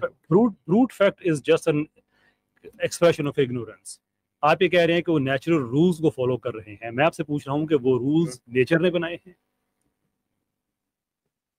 नहीं, देखिए, जो हमारी फिजिक्स के लॉज हैं और जो हमारी जो लॉ ऑफ थर्मोडायनेमिक्स हो गया या इलेक्ट्रोमैग्नेटिक फोर्सेस हो गई, ये सब मतलब मिलके ही तो यही सब तो लॉ हैं, मतलब इन्हीं से तो बनते हैं। और अभी आप जो अगर जाएं, अगर आप ये बोलें कि भाई, हाँ जी, मैं इस पे आपको एंटरटेन नहीं करूंगा, इसलिए कि बात हमारी कॉस्मोलॉजी में चली जाएगी। मैं आपसे बायोलॉजी की बात कर रहा हूँ, उस पर भी वही प्रॉब्लम है कि वो रूल्स कैसे खुद बने हैं, वो बजाते खुद एक क्वेश्चन है। लेकिन अभी आपने ये कहा कि नेचुरल रूल्स को फॉलो करते हुए डीएनए ये इंस्ट्रक्शंस जारी करता है। मुझे आपसे ये नेचुरल एक्सप्लेनेशन चाहिए कि वो रूल्स किसने बनाए हैं और डीएनए के पास कौन सा ऐसा कॉन्शियस है कि जिससे वो उन रूल्स को समझ भी सकता है और उनको एग्जीक्यूट भी कर सकता है। ओके, मैं आपको ये जो बता रहा हूँ ये हमने ऑब्जर्व करे हैं, ये हमारी डिस्क्रिप्शन है रियलिटी की जो हमें दिख रही है। ये किसी ने बनाए हैं या किसी ने नहीं बनाए हैं, इस पे मैं कुछ नहीं बोल रहा, बस हमने ऐसा ऑब्जर्व करा है कि ऐसा नेचुरली हो रहा है। क्या ऑब्जर्व किया? हमने यही ऑब्जर्व किया है ना, इन नेचुरल लॉज को ऑब्जर्व किया ना हमने। नहीं, नेचुरल लॉज को तो ऑब्जर्व किया ही नहीं है किसी ने भी नेचुरल लॉ को ऑब्जर्व नहीं किया है। हमने एक प्रैक्टिस को ऑब्जर्व किया है कि डीएनए, जब हम मोलेकुलर बायोलॉजी में जाते हैं तो हम ये देखते हैं कि जो डीएनए है उससे इंस्ट्रक्शंस जारी हो रही हैं। क्यों हो रही हैं, ये मेरा आपसे क्वेश्चन है। आपने नेचुरली एक्सप्लेन करना है कि डीएनए ये किस तरह से इंस्ट्रक्शंस जारी करता है। ये तो हम देख सकते हैं मशीन में। माइंड कहाँ से उसका आ रहा है, इंफॉर्मेशन कहाँ से आ रही है? आपने कहा नेचुरल रूल्स हैं, उसके पास ये माइंड कहाँ से आ रहा है कि वो नेचुरल रूल्स को समझ भी सकता है और उन पे अमल भी कर सकता है? अच्छा, जो हमारे जो बेसिकली जो केमिस्ट्री में हमारे जो रूल्स होते हैं, जैसे ऑक्टेट रूल का पता है आपको? जो मैंने आपसे सवाल किया है मुझे उसका जवाब दीजिए। नहीं, मैं वहीं पे सर मैं वहीं पे जा रहा हूँ कि ये रूल्स कहाँ से आ रहे हैं। मैं वही बोल रहा हूँ, ये डिस्कवर्ड है, ये इन्वेंटेड नहीं है। जैसे कि हमें ऑक्टेट रूल है, हम बोलते हैं सोडियम जो व्हिच मींस कि ये पहले से एग्जिस्ट करते हैं। जी, वही मैं बोल रहा हूँ, पहले से एग्जिस्ट करते हैं। तो आप मुझे नेचुरली ये बात बता सकते हैं कि ये रूल के डीएनए कौन से सेट ऑफ प्रोटीन्स के लिए कौन से कोडोन्स यूज करेगा? 4 न्यूक्लियोटाइड में से 3 के सेट्स को यूज करेगा और बार बार यूज करेगा। मुझे आप बता सकते हैं कि ये रूल किसने डिस्कवर किया है और वो रूल कहाँ पे है और डीएनए उस रूल को किस तरह से समझता है और फिर उसको एग्जीक्यूट करता है? ओके, जो बेसिकली जो मैं आपका सवाल समझाऊं, आपका ये है कि डीएनए ने कौन सा कोडोन यूज करना है, ये किसने ऑब्जर्व किया है, राइट? नहीं, मेरा सवाल ये नहीं है।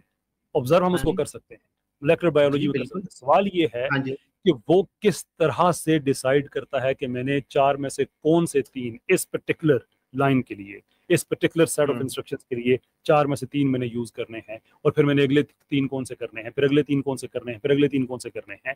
मुझे इसकी नेचुरल एक्सप्लेनेशन चाहिए, इसलिए कि आप कहते हैं कि हर चीज को हम नेचुरली। हाँ जी, मैं वही नेचुरल एक्सप्लेनेशन देने की कोशिश कर रहा हूँ कि ये सब जो है उसने क्या करना है क्या नहीं करना है। This is based on the natural laws जो कि हमने ऑब्जर्व करें।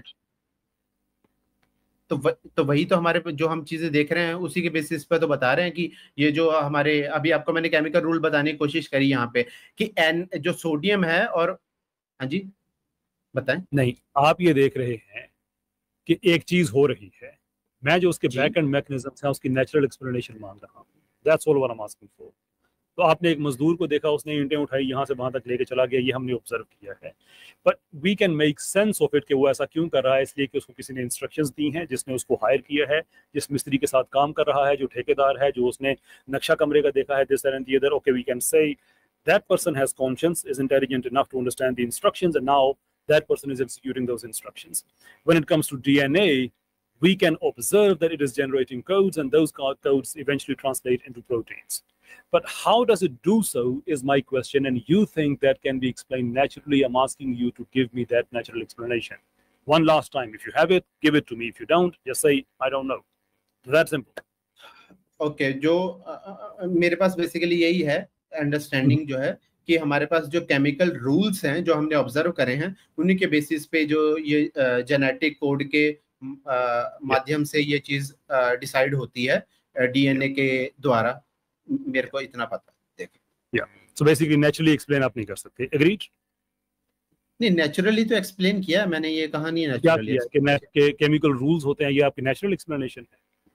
रियली? तो ये नेचुरल एक्सप्लेनेशन क्यों नहीं है? इसलिए नेचुरल एक्सप्लेनेशन नहीं है कि आप सिर्फ ये कह रहे हैं कि केमिकल रूल्स होते हैं, बात खत्म। हाँ। तो भाई केमिकल रूल्स किसने बनाए हैं? वो रूल्स डीएनए कैसे समझ लेता है, कैसे उसको ठीक तरह से एग्जीक्यूट कर लेता है? क्या डीएनए के अंदर कॉन्शियस होता है, उसके अंदर माइंड होता है, उसके अंदर एजेंसी होती है? ये है नेचुरल एक्सप्लेनेशन जो आपने साबित करनी है। ओके, नहीं, मैं बताता हूँ। आप पता कहाँ पे जा रहे हैं? आप में भी आपकी अंडरस्टैंडिंग ये है कि ये जो केमिकल रूल्स हैं ये किसी ने बनाए हैं, किसी कॉन्शियस बीइंग ने, राइट? भाई मेरे नजदीक तो मैं तो गॉड बिलीवर हूँ, मेरे लिए तो काम बड़ा आसान है। आप कहते हैं कि मैं बताता हूँ आपके लिए भी काम आसान, मैं बताता हूँ आपके लिए भी काम आसान मुझे वो नेचुरल एक्सप्लेनेशन चाहिए। मेरे क्या बिलीफ है मुझे पता है। आप मुझे नेचुरल एक्सप्लेनेशन वन लास्ट आप भी नहीं पहुंच। अच्छा, अब ठीक है, अब ये बताएं केमिकल रूल्स जो हैं वो एक कॉन्शियस बीइंग ने बनाए हैं, ठीक है? आपने कहा नहीं बनाए हैं, ठीक? नहीं, मैं आपकी ही बात मान लेता हूँ for the sake of argument कि वो नेचुरल बीइंग ने बनाए हैं। तो उस नेचुरल बीइंग के अंदर जो प्रोसेसेस हो रही हैं, जो उसके अंदर रूल्स हैं, वो भी किसी ने बनाए हैं, ठीक? यानी कि गॉड को किसने बनाया है? Right, that typical same question. जहां तक आपका ताल्लुक है। हाँ जी, हाँ, सारी वो बात वहीं पे आ जाती है ना। ठीक, आप तो इस चीज के अंदर भी तो चीजें हो रही हैं ना, वो किसने बनाए हैं? आप तो इस चीज को नहीं मानते, ठीक? बात आप तो कह रहे हैं कि मैं नेचुरली हर चीज को एक्सप्लेन कर सकता हूँ। हाँ, क्योंकि आपका मॉडल फ्लॉड है ना, आपका मॉडल भी फ्लॉड है। फिर नहीं, मेरा मॉडल आप भी किसी चीज पे फ्लॉड है। मैंने अभी दिखा दिया, मैंने आपको अभी दिखा दिया फ्लॉड कैसे है। आप भी तो जाके रुक माइंड ना कीजिए, शोर ना कीजिए। अरे शोर ना कीजिए, आप खुद को फिलोसोफर कहते हैं। ज्यादा ऊंचा बोलने से इंसान के आर्गुमेंट में वजन नहीं आ जाता है। आपका ये बार बार कहना कि हम गलत हैं इसलिए कि हम बिलीवर हैं, आप लोग जो हैं वो रीजनिंग पे जाते हैं, एविडेंस पे जानते हैं। मैंने आपकी बात मान ली। अब यहाँ पे अगर आप ये कहें कि हम और आप बराबर हैं, आप भी फ्लॉड हैं, हम भी फ्लॉड हैं, तो बेसिकली आप ये कह रहे हैं कि जैसे हमारा बिलीफ सिस्टम है ऐसे आपका भी बिलीफ सिस्टम है। Do you agree with that? Belief system पे कंपैरिजन में हम बाद में आ जाएंगे। आपका बिलीफ सिस्टम है? जी बिल्कुल, मेरा बिलीफ सिस्टम नेचुरल फिनोमेना पे है कि चीजें नेचुरली हो रही हैं सारी। तो अगर ये बिलीफ सिस्टम है तो फिर वहाँ मुझे बताइए कि इसमें रीजनिंग और एविडेंस की गुंजाइश कहाँ रहती है अगर ये सिस्टम ही सारा बिलीफ पे चल रहा है? नहीं, रीजन और लॉजिक का यहाँ पे रहता है कि हमने आज तक अपने आसपास जितनी भी चीजें देखी हैं वो नेचुरली हो रही हैं, तो इसी चीज के ऊपर तो हमारा लाइफ का आपने एक्सेप्ट किया। मैं भी आपसे जो बात कर रहा हूँ उसको पता है इसको बायोलॉजी में क्या कहते हैं?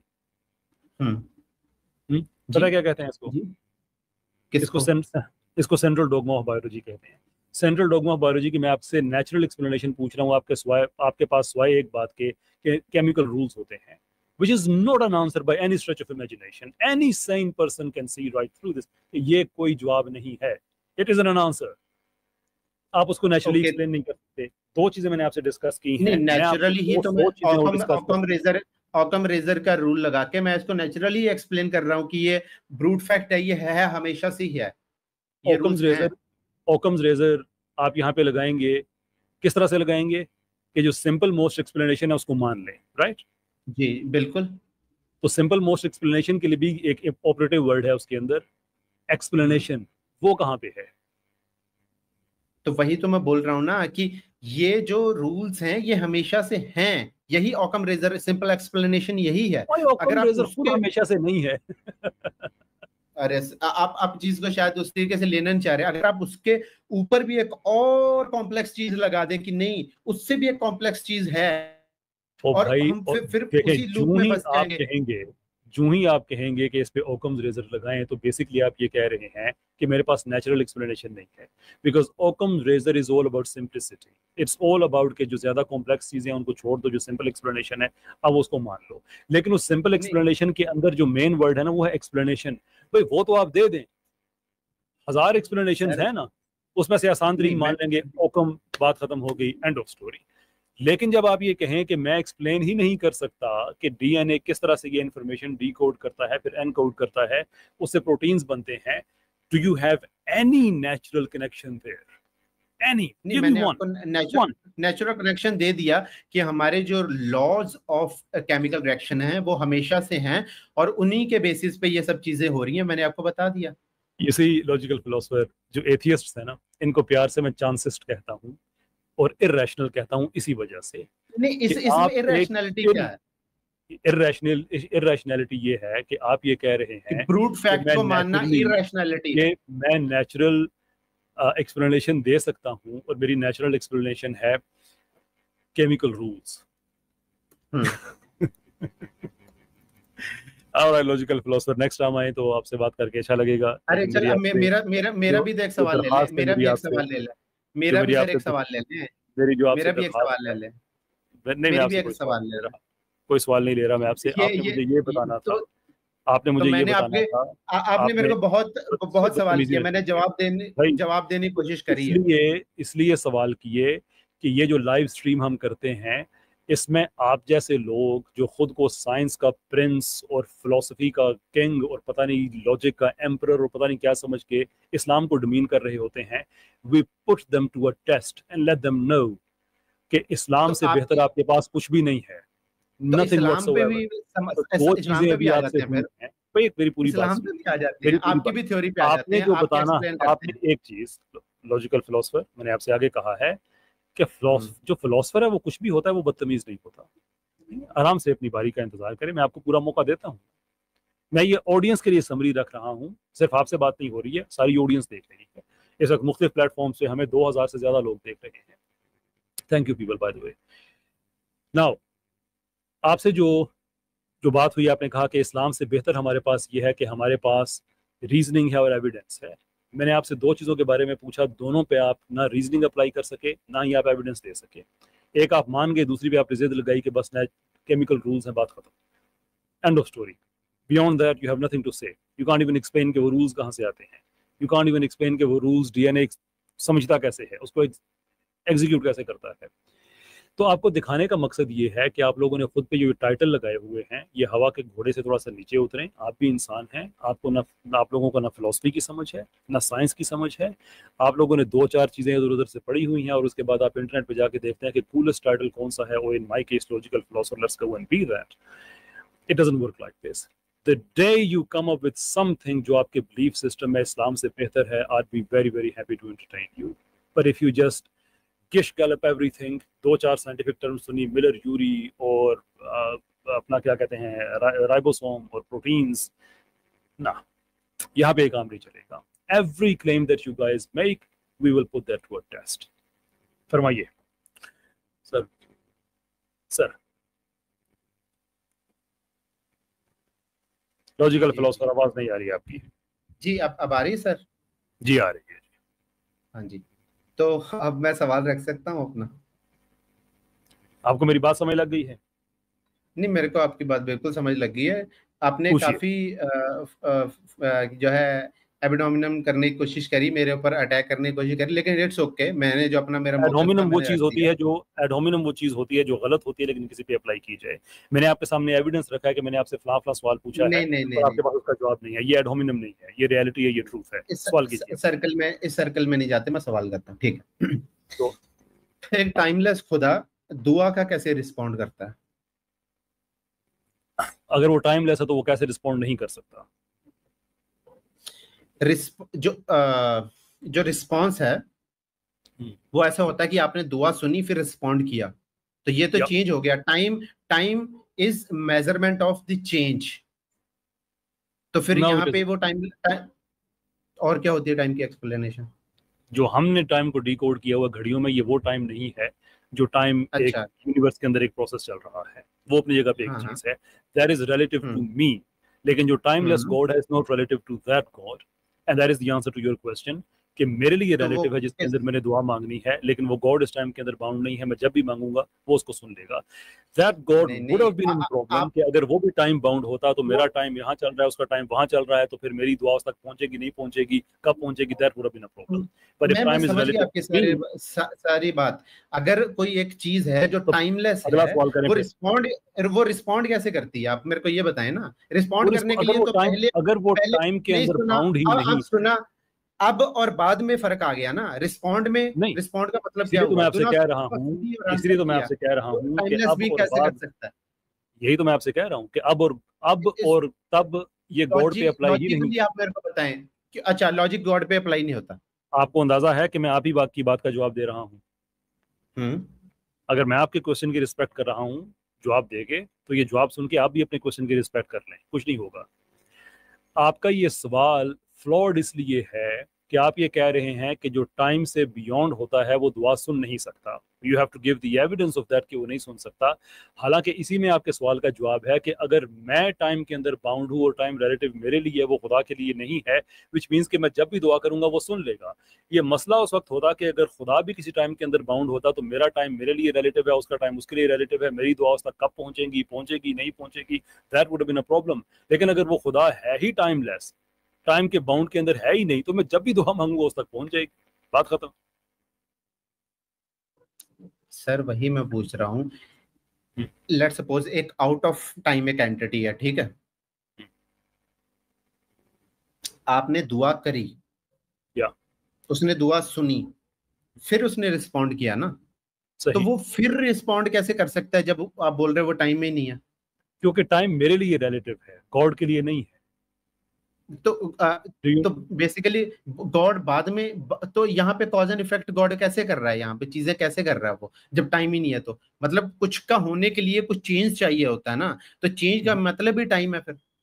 लेकिन वो चेंज अगर गॉड के लिए भी नेसेसरी है तो फिर वो गॉड कैसा है? अगर वो चेंज के ऊपर अगर वो चेंज के ऊपर एजेंट नहीं है, चेंज के अंदर एजेंट है, तो वो गॉड कैसा है? आप मेरे को बताएं, एक टाइमलेस बीइंग एक टाइम के अंदर चेंज कैसे ला रहा है? ये मेरे को लॉजिकली एक्सप्लेन। जो नेचर ऑफ गॉड है, देखें, जो नेचर ऑफ गॉड है, आप उसको समझे बगैर सर्टन अंडरलाइंग अजम्पशंस आपने यूज की हैं, और उसके अंदर प्रॉब्लम ये है कि जो अजम्पशंस आप अप्लाई करते हैं इंसान के ऊपर, आप पहले वही गॉड के ऊपर कर रहे हैं कि जो टाइम है ये मेजरमेंट ऑफ चेंज है and that is relative to man, therefore it must be relevant to God as well. तो ये अंडर आपकी जो पहली प्रेमिस है यही फ्लॉड है कि आपने गॉड को और जो गॉड की क्रिएशन है उस पर एक ही आपने म्यार अप्लाई कर दिया, और आप पूछते हैं कि गॉड कैसे इस पे काम करेगा या गॉड कैसे दुआ सुनेगा। भाई जब गॉड है ही टाइम के बाहर, उस पर ये लॉज अप्लाई ही नहीं होते जो मुझ पे और आप पे होते हैं, तो उस गॉड को आप कैसे बाउंड कर सकते हैं कि वो दुआ नहीं सुन सकता? ये हमारी जो गॉड है वो जो लॉजिक से हम समझ सकते हैं गॉड को कि नहीं? ये जो पूरा चीजें हैं गॉड से रिलेटेड, हाँ, गॉड के हवाले से जितने भी गॉड के हवाले के जो इंट्रोडक्शन है टू गॉड, वो सारे का सारा है ही लॉजिक पे। तो वही मैं पूछ रहा हूँ, आप लॉजिक के हिसाब से मेरे को समझा दें सर कि वो उसका रिस्पॉन्ड करना, ठीक है, वो पहले नहीं रिस्पॉन्ड कर रहा था, अब रिस्पॉन्ड कर रहा है, चीजों में चेंज आया है, तो टाइम हुआ ना। तो एक टाइमलेस एंटिटी कैसे चेंज कर सकता है? जो चेंज हुआ वो मुझ पे हुआ ना, क्योंकि मैं टाइम के जो बाइंडिंग है उसके अंदर, नॉट गॉड। आप क्यों इंसिस्ट कर रहे हैं कि जो लिमिटेशन मुझ पे है वो गॉड पे भी है? लॉजिकल फिलॉसफर भाई आप कुछ कह रहे हैं?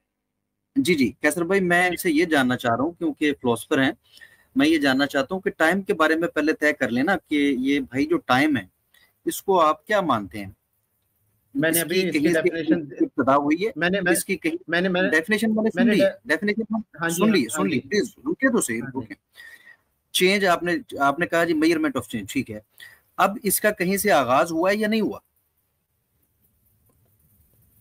जी जी, जो मेरी अंडरस्टैंडिंग है वो ये है कि जो हमारा बिग बैंग हुआ था, बिग बैंग जो मतलब कि जो टाइम है T=0 वहीं पे बोलते हैं ना कि वहीं से टाइम स्टार्ट हुआ, यही तो होती है मतलब जितनी भी मेरे एक मिनट रुक जाइए प्लीज, एक मिनट। एक टाइम इसका मतलब है कि एक वक्त था नहीं था? जी जी। अच्छा ठीक है, फिर एक वक्त था टाइम नहीं था ये नहीं मैं बोल सकता, क्योंकि बेसिकली आप ये बोल रहे हैं कि बिफोर टाइम क्या था, तो बिफोर का वहां पे कॉन्सेप्ट नहीं आता ना, बिफोर का कॉन्सेप्ट कैसे आ जाएगा? अच्छा, बिफोर का कॉन्सेप्ट कैसे लगा दोगे आप टाइम से? टाइम का आगाज हुआ है या नहीं हुआ? अभी तो आपने कहा कि हुआ है। सर मैं आपको वही पूछ रहा हूँ, टाइम से पहले का मतलब समझ रहे हैं आपका क्या? आप लॉजिकली फ्लॉ कर रहे हैं एक बहुत बड़ा। अगर कोई फ्लो नहीं कर, कोई फ्लो नहीं कर रहा, मेरे पास दलील है, तो बड़ी बात है, मेरे पास इस बात की दलील है ना। बिफोर बिफोर भाई से समझ ले ना, समझ आया बिफोर टाइम, बिफोर टाइम का मीनिंग क्या हुआ? बिफोर टाइम का मीनिंग क्या हुआ? बिफोर टाइम का मीनिंग तो टाइम में होता है ना। हाँ अच्छा, मैं आपको बता देता हूँ। आप कहते हैं क्या, आप बिफोर टाइम का मीनिंग क्या हुआ, आप इस सवाल से ये कहना चाह रहे हैं कि टाइम के बिफोर कुछ भी नहीं हो सकता? मैं ये बोलता हूं जो मेरी अंडरस्टैंडिंग है टाइम की, वो आप ये वो बिफोर और आफ्टर टाइम में होता है। बिफोर टाइम कैसे बोल सकते हो आप? ये बताओ। बिफोर टाइम पॉसिबल नहीं है कुछ भी। यार मैं बोल रहा हूँ ये लॉजिकली जब हम बोलते हैं तो इनकोहेरेंट लगता है, ये इनकोहेरेंट है। हाँ बिल्कुल, अच्छा, लॉजिकली इनकोहेरेंट है ये बोलना टाइम से पहले। यार मैंने आपसे कहा है कि फ्रस्ट्रेशन वाली बातें ना करें, हम यार नहीं हैं। सवाल मेरा आपसे ये है कि आप ये कहना चाह रहे हैं कि टाइम से पहले कुछ पॉसिबल नहीं है? सिंपल क्वेश्चन है। मैं रीइटरेट कर देता हूं, मैं कहता हूं कि ये बोलना कि टाइम से पहले ये लॉजिकली इनकोहेरेंट है, इसलिए कि टाइम से पहले कुछ पॉसिबल ही नहीं है, इसलिए। राइट जी सर, आप समझ नहीं रहे हैं टाइम का मतलब क्या होता है।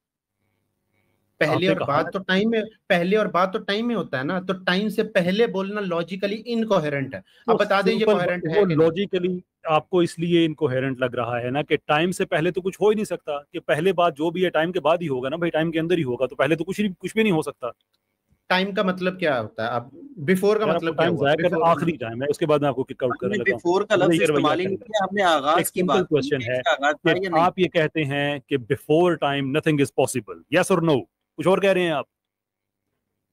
मैं बोल रहा हूं कि बिफोर टाइम बोलना ही इनकोहेरेंट है, क्योंकि बिफोर टाइम कुछ पॉसिबल नहीं है। राइट दोबारा सुन ले मेरा लफ्ज, मेरा कहने का मतलब ये है बिफोर टाइम कहना इलॉजिकल है, इलॉजिकल है इसलिए कि बिफोर टाइम पॉसिबल कुछ हो ही नहीं सकता, इसीलिए इनकोहेरेंट है ना। कोई वजह भी होगी इनकोहेरेंस की। इनकोहेरेंस की वजह बता दी ना। बिफोर का मतलब क्या हुआ? बिफोर टाइम मींस की पहले। तो पहले का वर्ड कैसे आ गया? टाइम से पहले क्या, ये क्या बात हुई? पहले और बाद तो टाइम के अंदर होता है ना। आप ये जितना आर्गुमेंट दे रहे हैं, पहले का मतलब क्या होता है? पहले का मतलब क्या होता है? हर आर्गुमेंट का एक पॉइंट होता है जिससे आप प्रूव करते हैं। ये बच्चों वाली बातें छोड़ दें, ये जो आप आर्गुमेंट दे रहे हैं इससे आप पॉइंट क्या प्रूव कर रहे हैं? यही ना कि टाइम से पहले कुछ नहीं होता, पॉसिबल ही नहीं। नहीं, मैं इससे ये प्रूव कर रहा हूं कि लॉजिकल अंडरस्टैंडिंग से बिफोर पूछना टाइम से इनकोहेरेंट है। अगर टाइम से पहले कुछ चीज हो जाए तो आपकी लॉजिकल इनकोहेरेंस की वजह से हम उसको डिनाई कर देंगे? मेरे हिसाब से टाइम के पहले कहना इलॉजिकल है। अगर टाइम से पहले कुछ चीज हो जाए तो आपके इलॉजिकल क्लेम की वजह से हम ये नहीं मानेंगे कि टाइम से पहले कुछ हुआ है? तो फिर हमें टाइम से पहले नहीं कहना होगा, या तो आप कुछ और बोलें। क्या बोले? हमने आगाज बोला है कि टाइम का आगाज हुआ है या नहीं हुआ? नहीं, पहले अली भाई, पहले खुल के बात करें जनाब। पहले जी। अच्छा, अब आप मुझे बताएंगे जनाब कि टाइम इस यूनिवर्स के बियॉन्ड एग्जिस्ट कर सकता है?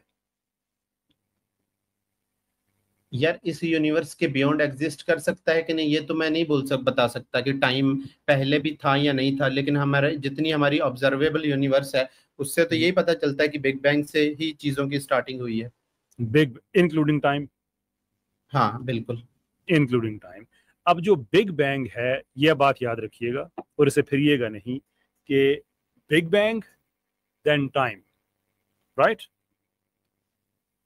बिग बैंग देन टाइम ये नहीं मैं बोल रहा, मैं कह रहा हूँ बिग बैंग के साथ ही टाइम की स्टार्टिंग हुई है। बिग बैंग के साथ टाइम, अग्रीड। बिग बैंग क्योंकि चेंज हुआ तो टाइम आया ना, कि चेंज ही नहीं है तो फिर टाइम कहां से आ जाएगा? So big bang and time, no time before big bang. Before big bang बोलना मेरे हिसाब से हम बिफोर नहीं बोल सकते ना, अगर टाइम ही नहीं था तो। टाइम ही नहीं था, एग्जैक्टली। तो मुझे बताएंगे कि वो क्या ट्रिगरिंग इवेंट था जिसने सिंगुलैरिटी को एक्सपेंड करके यूनिवर्स में बदल दिया, जिसको हम बिग बैंग कहते हैं? वही मैं शायद आपको बेसिकली पहले भी जो दुआ वाला कॉन्सेप्ट था ना, वो शायद मैं आपको इसीलिए समझाने की कोशिश कर रहा था। जो हम आगे पीछे ना जाए, मेरे सवाल का जवाब दें। That triggering event that exploded the singularity into the universe. When did that आप ये बोल रहे हैं, ओके आप बोल रहे हैं कि ट्रिगर का मतलब यहाँ कॉज एंड इफेक्ट से है ना? Whatever, जो भी आप मतलब लें, आप ये बात कॉज एंड मानते हैं कि something happened to the cause and effect something time के बाहर, टाइम से बाहर कैसे हो सकता है कॉज एंड इफेक्ट? आप मेरे को समझा दें। something triggered the singularity into universe, ये है आपका ख्याल? नहीं, मैंने ये कब बोला कि समथिंग ट्रिगर्ड? ये तो मैंने लफ्ज बोला ही नहीं। मेरे को तो जो ट्रिगर और कॉज एंड इफेक्ट की डेफिनेशन है वो टाइम के बिना अंडरस्टैंड ही नहीं हो सकती। अगर हो सकती है तो आसान कर लेते हैं let's go back 13.7 13.8 billion years ago, ठीक?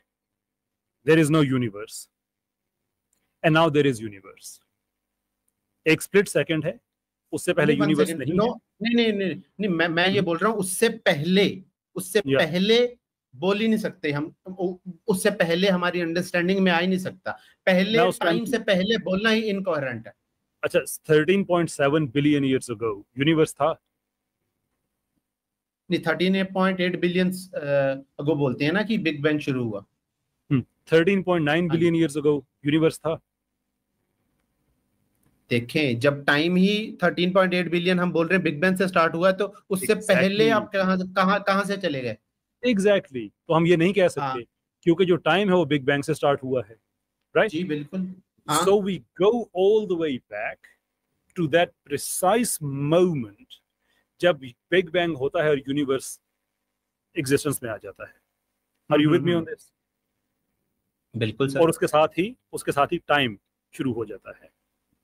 लेकिन मतलब बिग बैंग के इवेंट के साथ ही टाइम स्टार्ट हो जाता है। बिल्कुल टाइम स्टार्ट हो गया है। लेकिन वो जो इवेंट है जिसने बिग बैंग को ट्रिगर किया है, जब टाइम ही नहीं था तो वो ट्रिगर कब?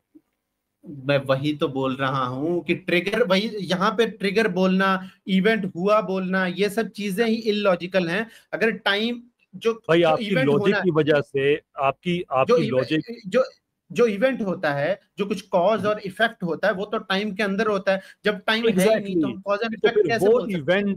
वो इवेंट टाइम से पहले कैसे हो गया जिसने बिग बैंग और टाइम को जन्म दिया? तो वही बोल रहा हूँ, आप बोल रहे हैं इवेंट हुआ, वही मैं बोल रहा हूँ कि इवेंट होना या कुछ करना या ये सब चीजें तो टाइम के अंदर होती है ना। नहीं हुआ भाई। देखें, ये तो बात है ना कि यूनिवर्स नहीं था फिर यूनिवर्स था। यूनिवर्स नहीं था फिर यूनिवर्स था, ऐसा ही है। मैं फिर बता देता हूँ। मेरा सिंपल सवाल है, मैं आपको मजीद टाइम ज़ाया नहीं कर सकता। I hope you understand. घंटे से ज्यादा हो गया आपसे बात करते हुए। एक्स नहीं लो वाली बात नहीं कर रहा। बात करते हुए टेल मी, यूनिवर्स नहीं था एंड देन यूनिवर्स था, ऐसा ही है? मैं ये दो स्टेट बोल ही नहीं सकता। नहीं था तो फिर आप चलिए, नहीं 1 सेकंड, नहीं था फिर हम चले गए बिफोर में कि था से पहले। तो वही मैं बोल रहा हूँ, पहले आप जा ही नहीं सकते जब टाइम ही नहीं था। तो फिर यूनिवर्स कैसे एग्जिस्टेंस में आया? वही तो मैं आपको बोल रहा हूँ कि ये हमारी 1 सेकंड, आप मेरे को समझा दें अगर मेरे को नहीं समझ आ रहा कि टाइम से पहले बोलना लॉजिकल है कि नहीं। आप मेरे को सिर्फ इतना बता दें अगर आप ऑनेस्ट हैं। या श्योर, क्यों नहीं है? कैसे पहले का मतलब क्या होता है? 1 सेकंड, पहले का मतलब क्या होता है? पहले का मतलब क्या होता है? ओ मैं यार आप ही की बात करूँ, उसको एक चीज को आप रिपीट करते रहेंगे तो उससे क्या अकल बढ़ जाएगी आपकी? अगर टाइम प्रोडक्ट है, यूनिवर्स की क्रिएशन के साथ ही इसकी पैदाइश होती है, then whatever happened before the universe that occurred before the time. ये है लॉजिक। और पता है कौन सी लॉजिक? इलॉजिकल इलॉजिकल नहीं है। मैं आपको बता सकता हूं, इलॉजिकल के सुने मेरे भैया, इलॉजिकल के लेबल लगाने से बात नहीं बनेगी। मैंने जो आपको बात बताई है ये डिडक्टिव लॉजिक, सिलोजिज्म मैंने आपको बताया है सिलोजिज्म से कि ये डिडक्टिव लॉजिक है कि this is the only truth in this conversation. आप मुझे बता दें कि आप कौन सी लॉजिक को यूज करते हुए कह रहे हैं कि ये बात इलॉजिकल है। जी मैं बताता हूँ, आप बिफोर की डेफिनेशन दे दें मेरे को एक बार। Before something which is anterior, पहले समथिंग व्हिच इज एंटीरियर, या किसी चीज के पहले कोई और चीज हुई। हाँ जी, तो ये तो सीक्वेंस नहीं हो गया, पहले सीक्वेंस हो गया। ये तो सीक्वेंस मींस टाइम, तो मींस टाइम हो गया ना। ये तो जो हम बोल रहे हैं टाइम ही वहां से स्टार्ट हुआ है, तो आपका यहाँ पे इनकोहेरेंट हो गया सब कुछ ही। तो ये आपकी इलॉजिकल बात है कि आप कह रहे हैं कि टाइम की जो टाइम का आगाज है उसका जो स्टार्ट है वो यूनिवर्स के साथ हुआ, जबकि हमें पता है आप खुद को सेल्फ कॉन्ट्राडिक्ट कर रहे हैं जब आप पहले बोल रहे हैं और आप बोल रहे हैं टाइम से पहले बोलना, तो सेल्फ कॉन्ट्राडिक्टरी है ना। नहीं, सेल्फ कॉन्ट्राडिक्टरी नहीं है, यही तो मैं आपसे कह रहा हूं। मैंने अभी बता दिया। आपने बोला बिफोर का मतलब होता है पहले मींस कि अभी है कुछ, वो प्रोसेस मींस आपकी गलती ये है।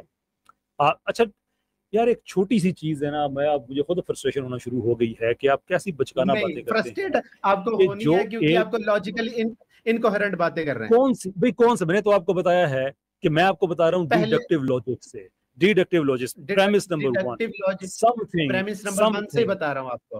हाँ, प्रेमिस नंबर 1 मेरे साथ चलें, डिडक्टिव कॉन्स्ट्रक्ट पे हम जा रहे हैं। Everything that begins to exist has a cause. Universe began to exist. नहीं, आप गलत बोल रहे हैं।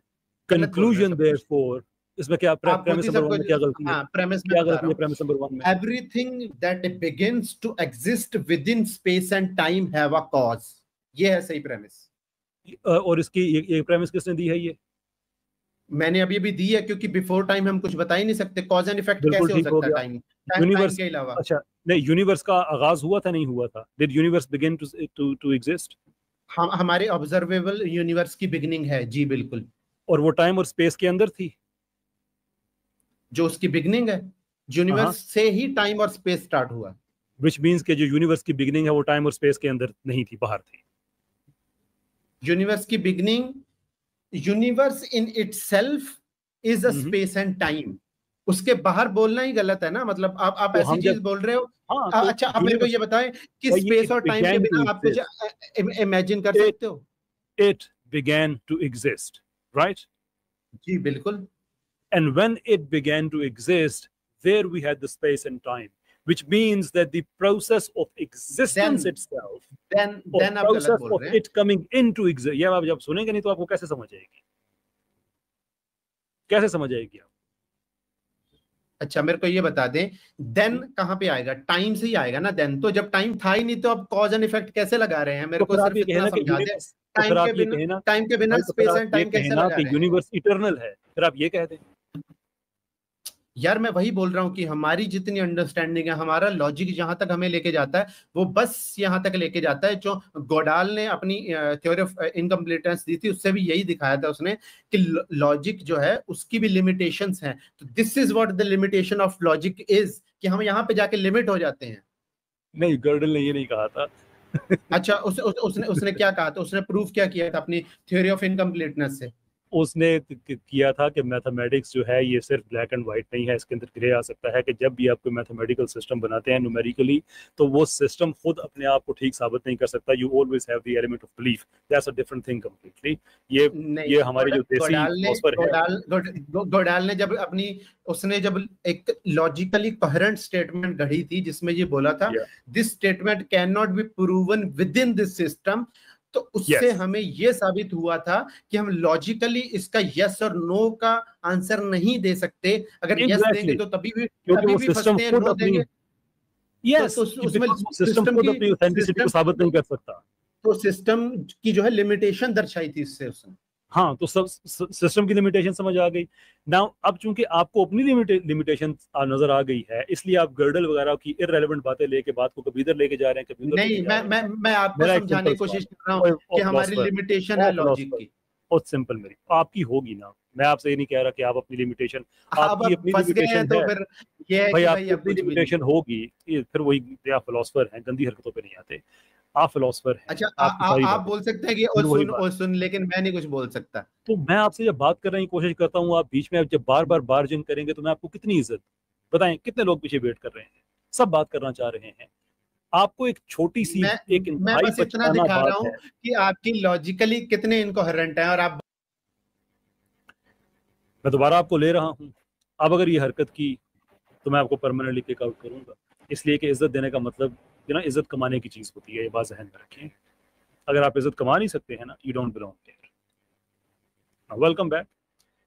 अब बात को गौर से सुनिएगा, आखिरी कोशिश है, क्योंकि ऑडियंस को समझ आ गई, आपको नहीं आ रही तो मैं आपको ज्यादा समझा नहीं सकता। जी, अगर आप ये कहते हैं कि यूनिवर्स टाइम और स्पेस के अंदर इसकी एग्जिस्टेंस हुई है, जो बिगिनिंग हुई है इसकी वो टाइम और स्पेस के अंदर हुई है, तो आपको मानना पड़ेगा कि फिर टाइम और स्पेस एंटीरियर है, यूनिवर्स बाद में आता है। लेकिन अगर आप ये कहते हैं कि टाइम और स्पेस यूनिवर्स के साथ ही हैं, तो इसका मतलब है कि जब ये यूनिवर्स वजूद में आया है तो वो टाइम और स्पेस के बियॉन्ड था। आप ये कह सकते हैं कि वो क्या था, आई डोंट नो, लेकिन आप ये नहीं सकते, कह नहीं सकते कि वो नहीं था, because that would be an illogical statement, and you cannot have an illogical statement and you say that I am deriving my logic from that lack of knowledge, lack of logic. मैं अपनी आखिरी statement रख देता हूँ, I think time भी काफी हो गया, और उसके बाद फिर इसको वो करते हैं। तो मेरा ये कहना है, जब तक टाइम एग्जिस्ट नहीं करता तब तक बिफोर का कॉन्सेप्ट ही इम्पॉसिबल है, और टाइम से नहीं है, पहले क्या था पूछना नहीं। वैसे ही है जैसे पूछना कि सर्कल के कॉर्नर्स कहाँ होते हैं। क्यों, जिस बस साइंस ये को है। आप यूज कर रहे हैं वो साइंस आपको ये नहीं बताती है कि कैसर यूनिवर्स भाई जो है मुझे इजाजत है it was all about singularity? जी सर। जी ओम साहब, आपकी आवाज आई थी थोड़ी। जी मैं ये चाह रहा हूँ, देखिए एक्चुअली जो फिलॉसफी में होता है, हम यूँ नहीं करते कि जो लैंग्वेज में, जो हमारे पास लैंग्वेज के कुछ बैरियर्स होते हैं, कुछ चीज़ें लैंग्वेज में नहीं कही जा सकती। तो आप जब फिलोसफिकल आइडियाज़ और कॉन्सेप्ट्स को आप डिस्कस कर रहे होते हैं, तो आप उस जो आपके लिंग्विस्टिक के बैरियर्स हैं उनको बीच में नहीं लाते कि ये काम नहीं कहा जा सकता, बिफोर टाइम नहीं कहा जा सकता, बिफोर टाइम जो है वो इनकोहेरेंट है, ये लॉजिकल नहीं है। देखिए आप फॉर एग्जांपल, जैसे अब आप खुद लॉजिकल फिलोसफर भाई ये कह रहे हैं कि एक टाइम नहीं था, ये इन्होंने कहा कि टाइम नहीं था, मानते हैं इस बात को? आपने कई दफा कहा टाइम नहीं था, 13.8 बिलियन ईयर्स पहले टाइम नहीं था। इट स्टार्टेड सर मैंने विद द मैं यूनिवर्स। बताता हूँ। आपने बोला कि it started with the universe या नहीं? आपने ये नहीं बोला। जी सर, मैं आपकी अपनी स्टेटमेंट फिर रिपीट कर देता हूँ। बिल्कुल, मैंने ये बोला 13.8 बिलियन अगो टाइम, एंड जो टाइम है हमारा वो स्टार्ट हुआ। जी, t इज इक्वल टू 0 था वहां पे। अब देखिए, अब आप ये देखिए, आप और स्टार्ट होने से पहले पहले तो आप कहते हैं कि यहाँ नहीं कह सकते, लेकिन आप क्यों कह रहे हैं कि पहले नहीं कह सकते? इसलिए कि जब टाइम था ही नहीं, यही कह रहे हैं ना आप, जब टाइम था ही नहीं, इसलिए हाँ ये जी, इनकोहेरेंट है। आप टाइम के जी लिए ये बिल्कुल। कैसे लफ्ज इस्तेमाल कर सकते हैं, था नहीं? था नहीं भी अच्छा, तो मेरे को एक टाइम बाउंड, देखिए ये भी तो एक टाइम बाउंड चीज है ना। नहीं था, नहीं था यानी हम माजी यूज कर रहे हैं, हम पास्ट यूज कर रहे हैं। आप यहाँ पे पास्ट टेंस यूज कर रहे हैं, ठीक है? पास्ट टेंस कब, पास्ट कब यूज होता है? फ्यूचर, पास्ट और प्रेजेंट, ये कब यूज होता है? ये टाइम के फ्रेमवर्क के अंदर यूज होता है।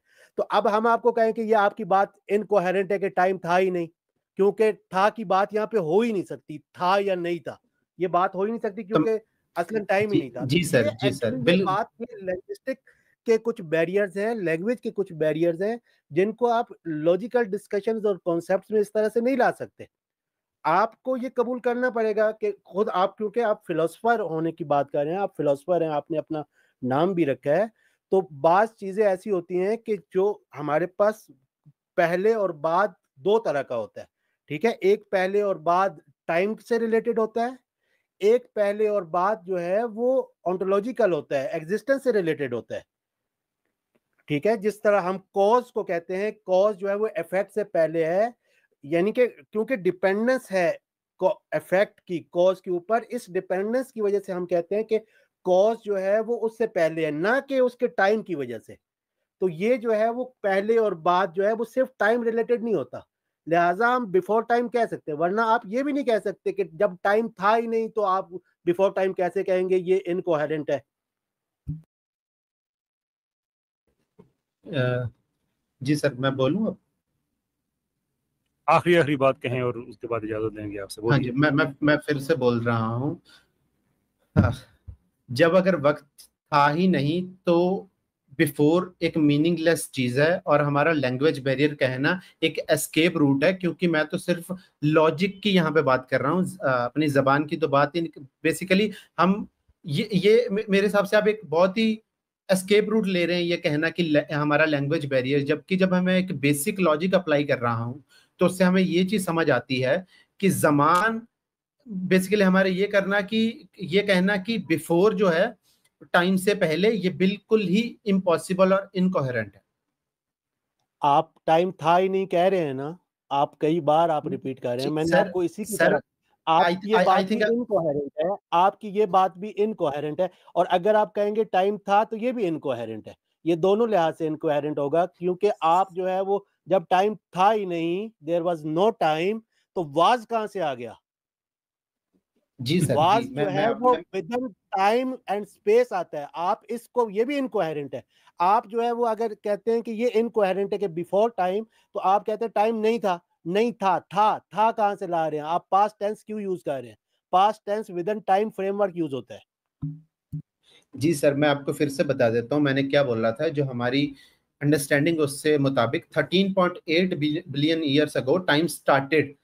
टाइम नहीं था ये तो मैंने कभी भी नहीं बोला। अगर मैं नहीं था पे चला जाऊंगा तो मैं बिफोर पे चला जाऊंगा, तो बिफोर पे चला जाऊंगा तो इनकोहेरेंट हो जाऊंगा। यही तो मेरा सारा मुद्दा था, यही हमारी लिमिटेशन है लॉजिक की।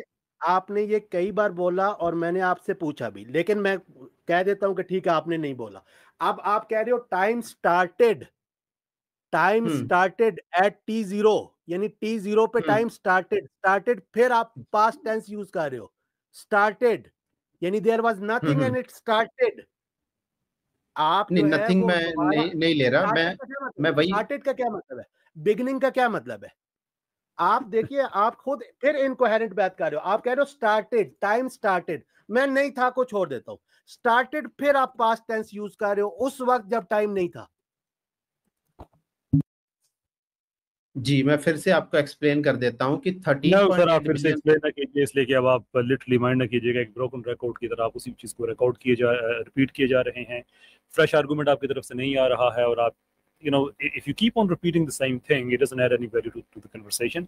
3 लोगों ने आपको समझाने की कोशिश की है, and I suspect कि आपको समझ आ गई है for whatever reason. इन्हीं की बातों से मैं एक और बात भी करना चाहूंगा। इन्होंने ये कहा कि आपके साथ आर्ग्यू किया कि एक जगह ऐसी आ जाती है कि जहां पर लॉजिक उसके बाद काम करना छोड़ देती है, फिर वहां लॉजिक की बात नहीं की जाती। ये इन्होंने खुद कहा है, अभी इन्होंने माना है। ठीक है कि आप 13.8 बिलियन पहले जो है, उसके पहले क्या था, उधर आप लॉजिक, यहाँ पे आप लॉजिक से इस चीजों को एक्सप्लेन,